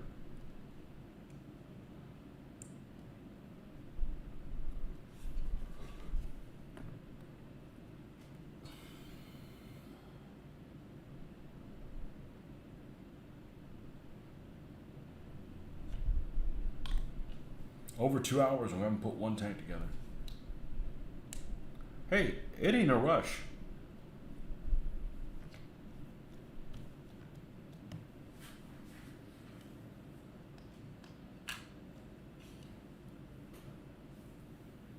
It is not a rush. Good thing.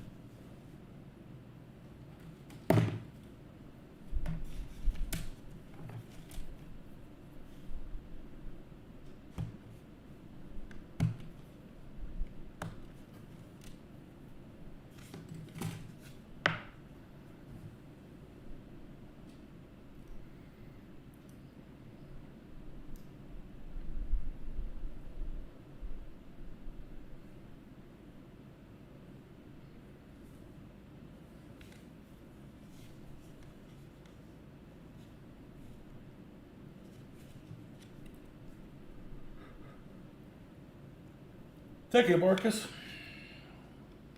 I think the Zimmerin has enough detail that it'll end up dry brushing really well, I think.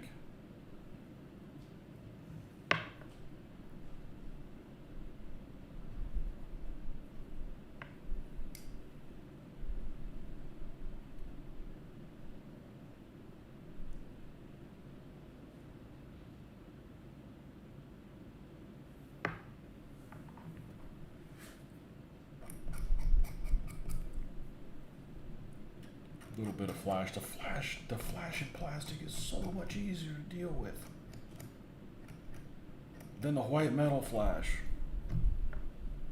The white metal flash is horrible, especially if you got like a line that's halfway in the middle of the turret or something like that, and they're it's not just a line, but they're deformed. Like one sticks out more than the other. Enjoy my trip. Well, it's not for a few days. That's actually a ways away. I can't even.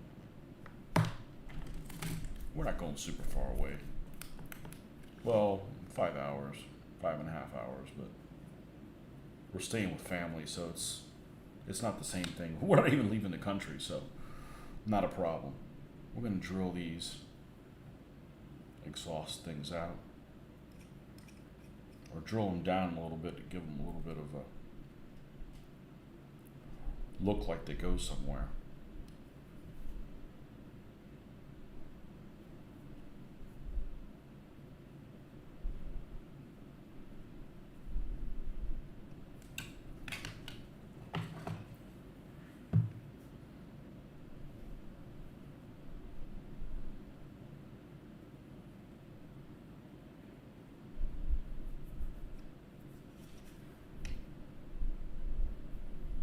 be very deep at all.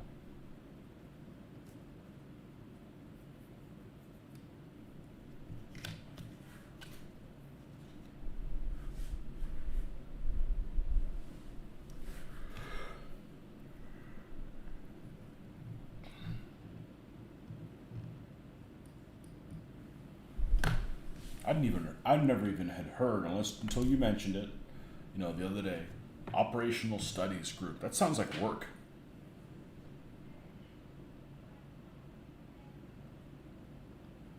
Operational Studies Group.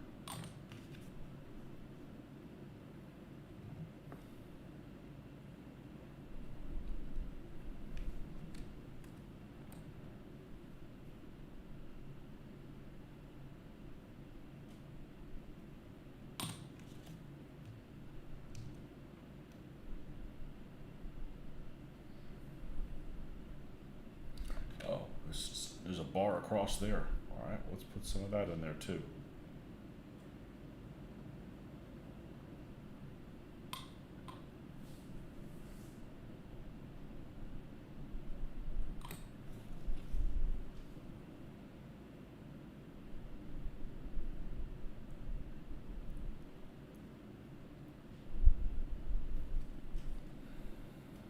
Okay. What do we got left? Not much. Shirts, and if we're going to put it on there.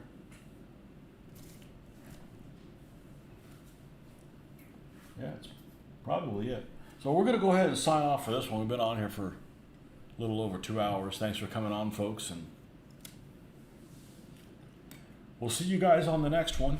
Certainly later on this week, and